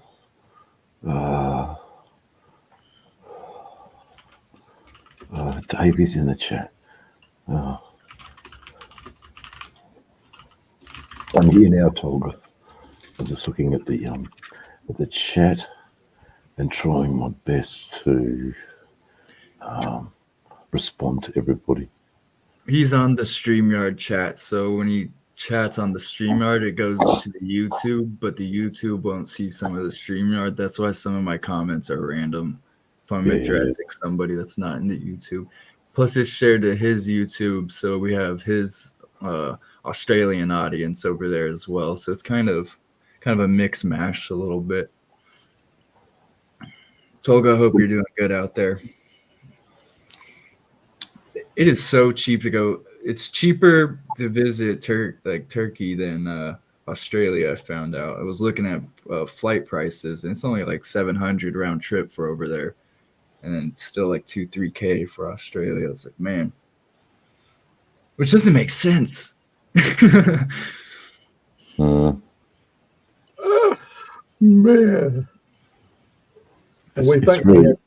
it's really good that the chat can. Hey Mac, it's really good that the chat can have a good little venting session. They can all have a good little venting session. That's really good. But I'm just realising I might just type what I'm trying to say, which just makes it nice and quiet for me. Yeah, no problem. Hey Mac, do you have a Ruger Vaquero? No. No, I want one. I was just thinking if you had one to see how it was. Oh man, there were so many things in my life I missed out on. I used to do these 1 year. I have to go out on 1 year assignments, and we were none-listed. You could get a hold of me through P.O. Box. I think it was P.O. Box 33, P.O. Box 25, whatever. And it was routed through San Francisco, but it might be a month before I get the message. Whatever I received was way behind, at least a month. And so I missed out on a lot of things. Like when I started doing the 1 year assignments, I would take on that 1 year a whole new set of friends in that area wherever I'd be living. And I was funnily stationed up in some of the places like Montana, cowboy country. Cowboy country, Wyoming, cowboy country. So I would blend my cowboy knowledge from the old days with these guys. And the wildest guy I ever met in my life was in Montana. He was an American Indian, and he was an iron worker. He was in the Iron Workers Union. Oh my God, it was hardcore. Now that was one Indian you didn't mess with. I've rode with some serious Indians, man. I remember one got split right in the forehead, and he took the powder from the 12 gauge shell and just smeared it in there and lit it on fire. Tried to solder it, and it got infected, and he was just like, this guy turned out to be a really good friend in Montana. We got where because once he found that I had this passion for American Indians, because a lot of times he always had his guard up because basically his tribal history had always been sort of mismanaged through the governmental systems and stuff. And so he was always a little bit leery of his white brothers. But when he found that I was quite susceptible to learning from his people, the wisdoms and stuff that he brought, man, I tell you, it was the greatest year. That was in Montana. Yeah. Never know how it turned out. I went to barber college with one of the head chief's nephew, and they invited me to a walkabout on the Pasquayaki tribe. So we did a 2-week walkabout, picking sweet sage and drinking the mescaline and stuff and around the fire. And it was a blast to hear everybody's story. I kind of felt bad a little bit because I don't know, they were kind of pushed, they're a little bit pushed out of their territory. I guess for the modern age, I'm like, maybe you guys probably get off the reservation or at least make it not dry. But yeah, that was a good time. I met an Indian in South Dakota, and in Rapid City, South Dakota. He just came back. He just got his lawyer's degree, and he came back, and he was there to represent the Indians, the Dakota Indians of that region. Yeah. It's a tribal, several tribes together and formed the nation of the Lakota Indians, and he was going to be a legal advisor for the Indians to help move them, and maybe get them away from the reservation, get into mainstream America, and show them the pathway out. I mean, there's nothing wrong with living on the reservation. I think security and numbers. The problem being is whatever is. Oh, here we got retired rider back in here. Let me get him back on here. There you go. Hey, welcome back, John. How was your live? Or is that still to happen yet? Yeah, good. I was making sure your audio was good, John. Can you hear me? Yeah. We can hear you. You should have been here a while ago, John. Motorbomb went out on his motorcycle, riding 70 miles per hour down the freeway while chatting with us here on StreamYard. And he met up with some guy up there at a place. Larry. Riding up. How did he do that? How did he get the sound? He did. Go ahead, Dave. Tell him how he did that. He explained it. So he's using his phone, and he's got a Bluetooth speaker from his phone to his microphone, plus his earpiece as well. So he's using that from his phone to communicate and listen, while he still films.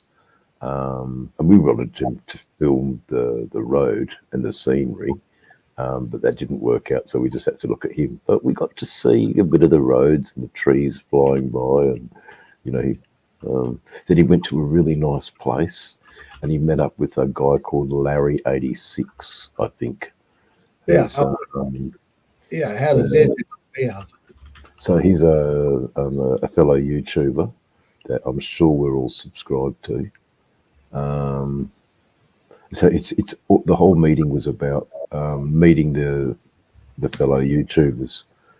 Gotcha. And it also reminded me too, just before I sort of pack up a little bit, I was in a tutorial for YouTubing a couple of months ago, and the guy was pushing for collaboration.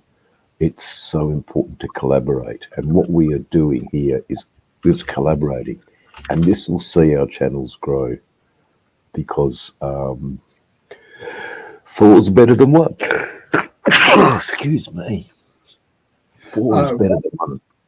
What was good, retired rider, we could hear when he let off the exhaust, beautiful sound coming from his Harley, but he could bring the sound up and down, so that every time he'd shift gears, you'd hear that. Rah, rah.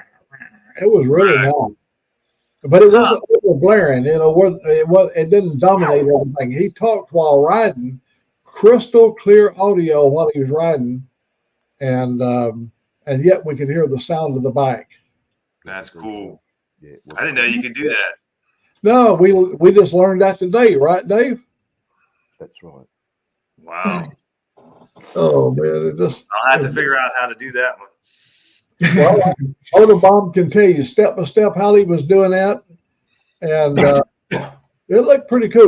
The camera was pointed at him, so you could see him riding. You could see the camera on his chin, and but when he switched, he could look around and see stuff, and pretty doggone good. That's cool. It amazed me. So he did that to StreamYard. Pardon me? Did it through StreamYard? Yeah. He was coming through here on StreamYard. Gotcha. Yes, straight to StreamYard. It was amazing. Well, I'm sorry I missed that one. Oh, I'm sure it's going to happen again. We just this is the experimental channel here. If you got something, a gadget, a gimmick, or something you want to try, this is the place to try it, because we ain't got nothing but time. And I love learning stuff. And when you see new stuff come up here, you glean out of it what you can, right, and you apply it wherever it's suitable. Right. And hey, all these linking and stuff we were doing. Can you everybody say hello to Buck Brown? Morning, Buck.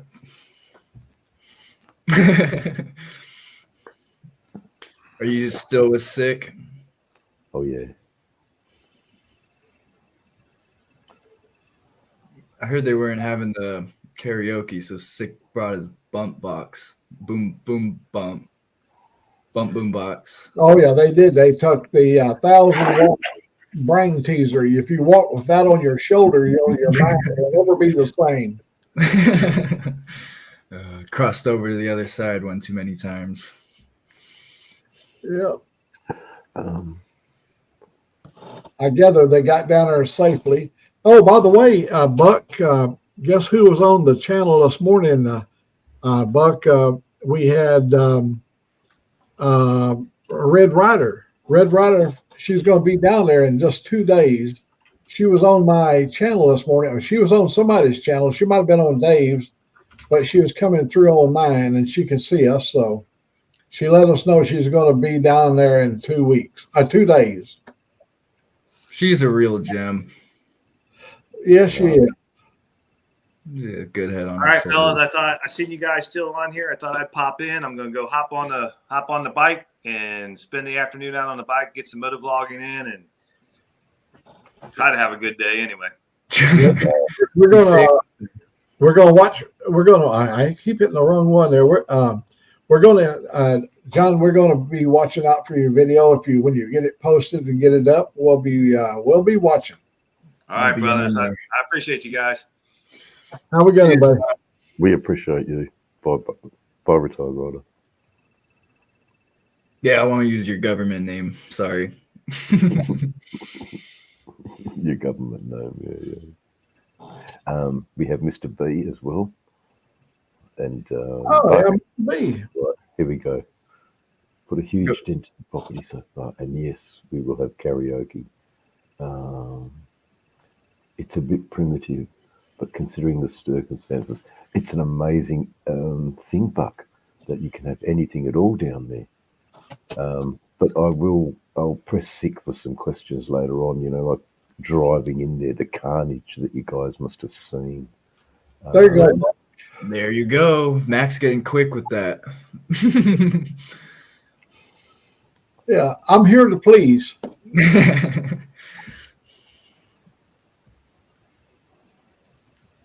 I wouldn't mind camping on the ground. I like camping on the ground as long as there's no serious poisonous bugs or snakes. Oh, I did so much camping on the ground. I am just like you. And then one day they invented a thing called the air mattress. Oh, yeah. I do go with the Queen Air mattress sometimes. Bring my cooler and bring the iPad, watch a movie. It's nice, and sometimes it's nice just to completely disconnect, and then sometimes it's nice to like do what you're doing in your room, but out in nature. Buck should be able to get in. Is he waiting backstage? Yeah, maybe he's putting his pants on. Buck just hit the old. Whenever you get a chance, hit the old link up there and come on in. Yeah, see, Tolga, that's way easier. Now I can see you. That way I'm not going back between 3 chats. Yeah, that's a good question right here. That's right. This question right here. We'll find out when Buck hops in. Maybe Six in the background. He's going to be all wired up. I saw his emergency supplies he is taking. Oh, here we go. There we go. Live in person. Now you're big live. Now you're really live. We made a pretty good dent so far today. Yeah. It's still looking lovely. Morning, Ray. Oh, y'all still going at it. Oh, yeah. Wow. Hey, Buck. Hey, guys. Hey, Buck. Figured I'd pop in a minute while we were taking a lunch break. Well done. How much y'all get done down there? We got some more trees down. What? Look here. Yeah, let's see him. Look at here. Man, he finally wake up. Oh, Hey, what's up? Everybody getting high in that little camper? With the dead playing? No, not in the camper. But sick dude. Get around it. I brought some comforts of home. I see that. The emotional support bomb. So, how is everything getting opened back up down there? Well, how is it? I'm seeing pretty much when we came in last night, there's pretty much availability for gas and stuff and water and the trees and stuff, and they still got a lot to clean up along the sides of the roads, just debris removal. Yeah. Still have a good burn pile going. Speaking of, yeah. Fuck, that's Well, let me show y'all this. I should have showed y'all this while I was over here. Have you seen Shade Tree Surgeon yet? Not yet, but he's busy as fuck. Man, them trees behind you look kind of sad. They're kind of this way. Yeah. Oh, that's back there where we camped last year in March. The OG section. I pulled a tree down this morning that was leaning on another one, and we got it on the burn pile now. Okay. But Mr. Ray, you'll remember where the dock was here? Yeah, Oh, Yeah. it's gone. There it is over there. So Wow. Over there. Hey, who's gonna swim out and get it? Yeah. Gary, when he gets here. Is there gators in that water? It's Florida. Yes. There's gators. Yeah, okay, sorry, dumb question from an Aussie. Touch the water and it's wet, there's a gator in it. Yeah. So it's just a dumb question from an Aussie. Probably if That's you the reason I didn't want to camp close to the water. But it's a shame I didn't get in here when Red Ryder did. Because it was in a while ago. we kept our promise.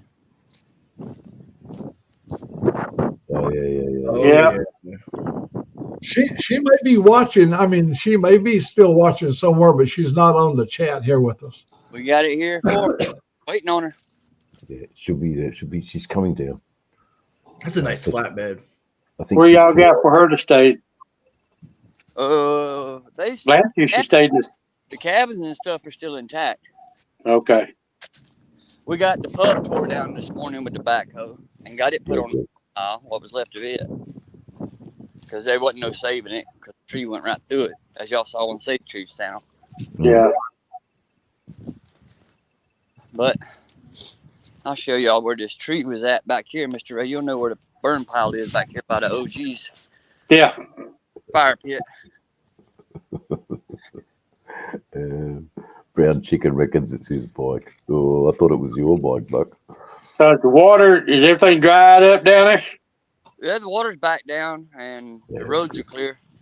But let me get from this angle because the sun's blinding me. But the OG Tree fire house pit, still up? Yeah, Oh, yeah. the Yeah, pond, that's the where I pond. camp, right there behind you. That's a good spot, right in the sun. Well, if you'll remember, just directly behind the tree house, Yeah. these two trees, there was another tree right here. Okay. It was blowed over and it was caught in these two. Okay. I got it. I dug around it this morning and got it pulled up and pulled out, and we got it cut up, and that's what's on the burn pile now. Okay. So we got pretty much all the trees cut and on the burn pile this morning that were still left to get down. There's still some stumps around that I'm gonna have to work on trying to push back in the ground because they can't get no dirt hauled in here right now because everybody's on a waiting list to get that stuff there. But Oh yeah. Oh yeah. the two between the stage and Dave and Cindy's house, I'm gonna try to work on just pushing them back down in for now. Okay. Mm-hmm. How many you got down there helping? 1, 2, 3, 4, 5, 6, 7, 8, 9 right now, counting me. You guys have a tractor? Now David and they'll allow campers to come down there, won't they? I brought mine. Yeah. They put them in the back. Yeah, put them in the back. So if I come in March, I might just drag my camper down there. I don't leave the premises. So I don't need no motorcycles. I reckon I need to talk to David about that. Well, it wouldn't hurt to double check. Oh yeah. Oh yeah. No, I just wouldn't show up with the camper. But I mean, most of all the loose stuff's picked up and raked up and burned. And Yeah. I think we're going to be in pretty good shape. I think we're going to be in pretty good shape by dark tonight. Okay.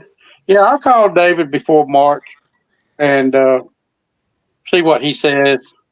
I mean, y'all know I got mine down here. Well, the one mine. Well, yeah, but that's different. Yeah.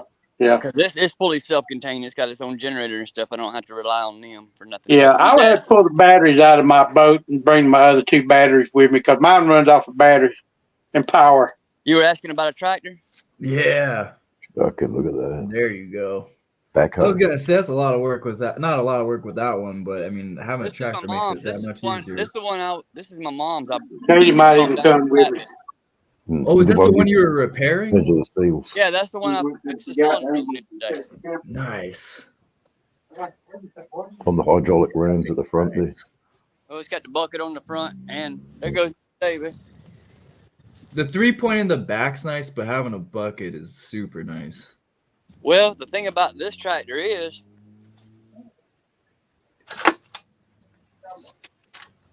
it's got the 3-point. Oh, what? The bucket detaches. Dang. Not permanent. It's not permanent. I can detach it. Yeah, that is a game changer. Yeah. Well, yeah, we That- making a huge dent. I just figured I'd jump in here a minute while we were taking a break because we've been at it since daylight. But yeah, there's the driveway coming in. We still got to stand the pole back up with the mile markers and everything. But that won't take nothing to do. You know, No, that's it's the sign saying you're home, isn't it? Oh, the welcome home sign's still up front. It's Darn. I wish I thought about that. Instead of us going camping, if Dave had a spot, we could just come down there and stay. Yeah, I mean, we got a lot of tools and stuff scattered around right now, but we'll have this all cleaned up. Yeah. Well, it looks 1,000 times better than before. Well, I could have come down and worked too, but yeah, you could have been the beer assistant. There's still a lot of work to be done, though. I can see that. The heaviest part of it's done. Yeah, that big tree on the beer barn. Oh yeah. Fuck. Oh yeah. I can show you the progress we made on it because it's right here behind the shower rooms and the stage. Mr. Ray, did you meet Shep when you were down here? What? Did you meet Shep when you were down here? Yeah. Well, say hey to Shep. Hey, hey, buddy. Oh, right on. Hey, Buck, why y'all working? Go in there and work in the floor on that shower. Oh, the marble floor, the rock floor? Yeah. You standing on pins and needles. Well, see, us old school guys, we know to put on shower slides. Yeah. Especially in a community shower. Oh, I know it. I didn't think about it. I actually, the second night I showered with my tennis shoes on and walked around with them wet all day. Yeah. Or the second morning, because I was getting up there like 4 in the morning. We got just about everything picked up out of the pub that needs to be hauled off to the dump. And then we're going to haul the rest of the roof and the floor over there to the burn pile. Wow. Was that the pub? Yeah. Yeah. Fuck, it got ruined. And there's the spiral staircase that used to go up to the treehouse. Yeah. Yeah. That was in that tree that fell. Treehouse gone? Yeah. Damn. There it is. I think the board can be replaced on this side and a couple boards on the back and this railing put back up and it can be salvaged. Just a couple of boards looks like. Yeah. Maybe make a little stage. What's that? Maybe we make got a little stage. There's a stage already. Okay, good. Set? Yeah, we'll have all this burnt by tonight. Yeah, good. Because that's an area that they can use then. Yeah, back here's where they put the RVs. They open the gate here and line them up along the fence. 20-acre property? Is it a 20-acre 12. property? 12. Yeah. 7 of it usable, 5 acres of it's the ponds. Yep. The pond, yeah, exactly. But I mean, yeah, I think, like I said, by dark, we're going to be as good as we can be.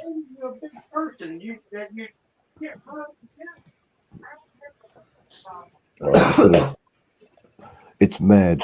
Thank you so There's much, Elvis. Buck. There's Elvis. Come here, Elvis. Come here. Come here, Elvis. Elvis. Elvis the pig or the donkey. Yeah. Elvis? Is it a pig or a donkey? Because the sun's over the petting zoo right now. Here he comes. No, Elvis is a goat. Here he comes. No, it's the donkey. It's the donkey, mate. There, yeah, look at that. Little hey, mini. Elvis. He's turned out all right. So the animals were just up the road safe, eh? Yeah, and now they're back home. Yeah, that's good. I'll look at them. So as the boys who live on that part of the animal husbandry is some of their chores or Well, most of the boys here have jobs. Yeah, that's what I thought. Yep. And they help out when they're not working. Yep. I mean, they're paying rent and all. They're doing what they're supposed to do, so that's a good thing. No, that's priority. Definitely priority. Oh, absolutely. So you've got other workers who are responsible for the animal husbandry and things like that, the running, the day to day. Oh, I'm Shep's here all the time doing most of that, and maintenance and repair and stuff. Mm. Oh, look, what an amazing property. Ooh. Look at that. That's it, isn't it? That's so glad. Fucking hell, that's the one I fucking wanted to win. Yeah, look at it, isn't it a beautiful boy? And there's the blackbird. Yeah, look at the blackbird. And there's the gold wing. Yeah. There it is. But yeah. But anyway, it's nothing like the white lightning. This morning it was kind of dicey when we got in last night, but I mean, there's a lot of it been pushed and cleared. Like I said, there was like 2 or 3 that we had to cut up. That one I had to get down. Plus, widowmakers still hanging in the trees. We had to get loose. Yeah, that's fucking dangerous as shit. Oh, I feel very privileged to have this walk around. But because not every Australian gets to see this, only through. Here's some of the hired hands where all you gotta do is pay them pizza and beer. No, howdy guys. It's the best form of payment. Tell them Australia's saying hi. All right, Mr. Dave, they hear you. Yeah, good.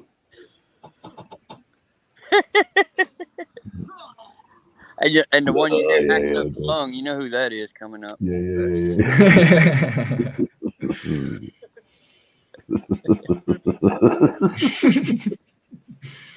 Oh, there he is. Another dude. He's so happy to be here and breaking a sweat. Yeah. That's but we're gonna get back at it, guys. Lunch break's over. Thanks Good for seeing you, dropping in. Buck. Hey, thank you for sharing that, coming and sharing all of what you're seeing with us. Well, it's all about community, guys. So thank you, Buck. Different kind of hippie. Yeah, different kind of hippie. Is everyone sick of Grateful Dead yet, or they still love it? Is anybody sick of the Grateful Dead yet? Oh, probably him. Shelby's here too. Last time, though, he was like, "Can we please put something on besides the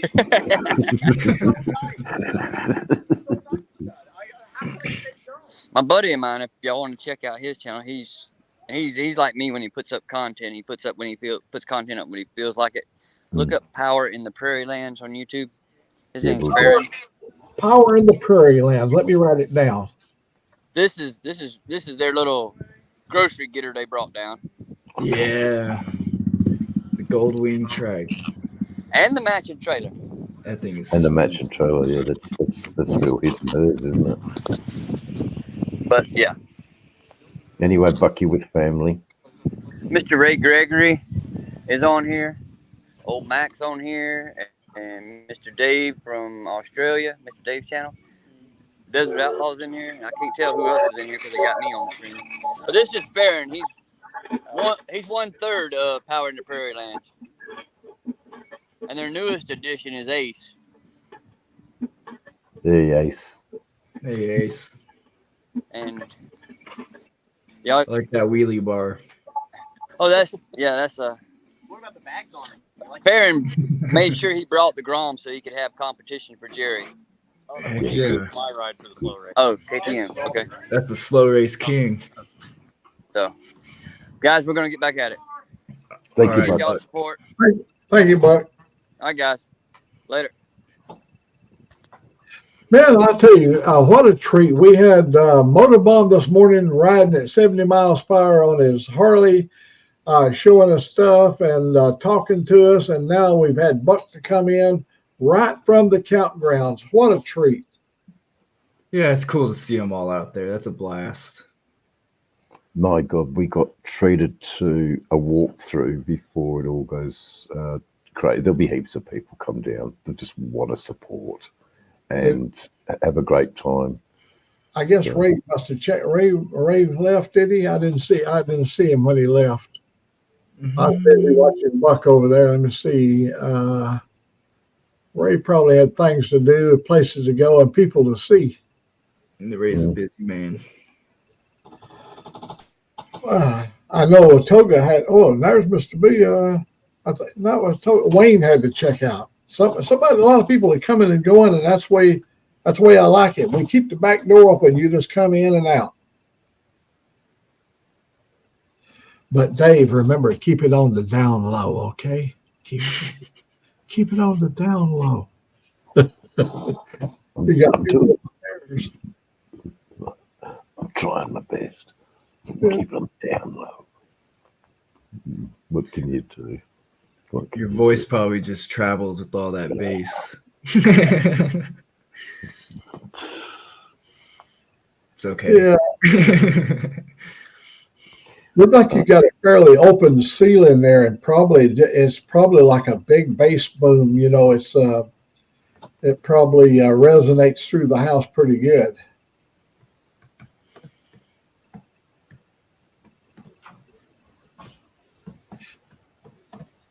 Dave, it was nice. Also, we found out a little bit more about Desert Outlaw there, being a cowboy. Big time. That was definitely my first life for many years. Yeah. Then you get older. And things get more expensive. I think every country has their cowboys. Also, Australia has cowboys. I mean, they got places. They live on them stations. They call them, from what we hear, is they call it a cattle station. You know, instead of a ranch like we have here. Yeah. See, I know shit. Yeah. I used to talk to ham operators in Australia, and they would be on their sheep or cattle station, and they would tell us a lot about the ranching life, and yeah, they were some hardy people. And of course, we saw that good movie, Quigley Down Under? You know, when he went down to Australia, came down and to Australia. Tom Selleck with the big mustache. You got a mustache like Dave over there. Tom Selleck. He went to. I'm just trying to think of the film. Trying to think of the film. Quigley Down Under. Quigley Down Under, where he went to Australia? And that one slips my mind. Look over there. Look at Quigley Down Under. Quigley Down Under. Great movie. Oh my God, it's a good movie. About an American cowboy went to Australia. That looks like a good one. It is a good one. Quigley Down Under, buddy. You know, he meets some indigenous people. It's a good, from the American perspective of an American going to Australia, living in the hardy outback with cowboys and wherever the cowboys are at. I don't remember. It seemed like it was around the turn of the century in the earlier years of Australia. It is free on YouTube without ads or with ads. I'm gonna have to give that one. I get it. Mine is free. Mine is free with the premium subscription. I don't see no ads. But there's a lot of good movies to choose from on YouTube. Yeah, there really is. Convoy's on there. Easy Rider. All the good ones. All the good ones. Have you seen Stone Desert Outlaw? I don't think I have. Just look it up, Stone Australia. Yeah, you gave us that one quite a month or two ago, and everybody loved it. It was back in time, you know. It's where we cut our teeth, mate. It's where we cut our teeth. It's like the Australian Easy Rider. The bikers from there was some murders in a biker club, and he was there to solve the murders. I guess it was. I think that was the synopsis. Shh. Let Desert find out by watching the film when he's. I love it. It's on Tubi. Because it should be on YouTube, and the accents is the thing.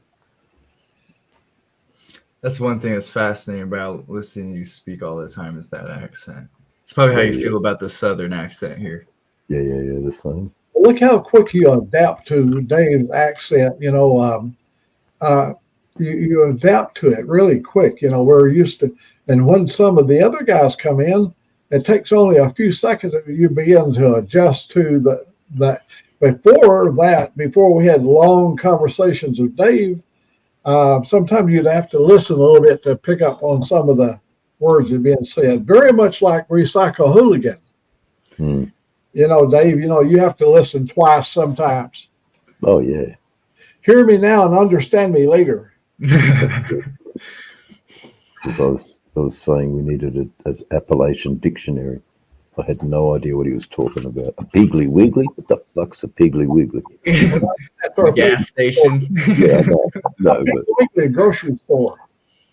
That's too funny. Yeah, that's so foreign to Australia, to the Australians. But then the same could be said, you know, Charlie Carter's. Charlie Carter's is a food co-op, much like the Piggly Wiggly. Anyway, guys, look, it's time for me to stop. You'll lose all my friends because I'm going to have to close the chat up, and I'm very sorry for everybody. You know, you've got the links. You can jump over to Mac's channel because I reckon he's going to do 6 hours today because he's still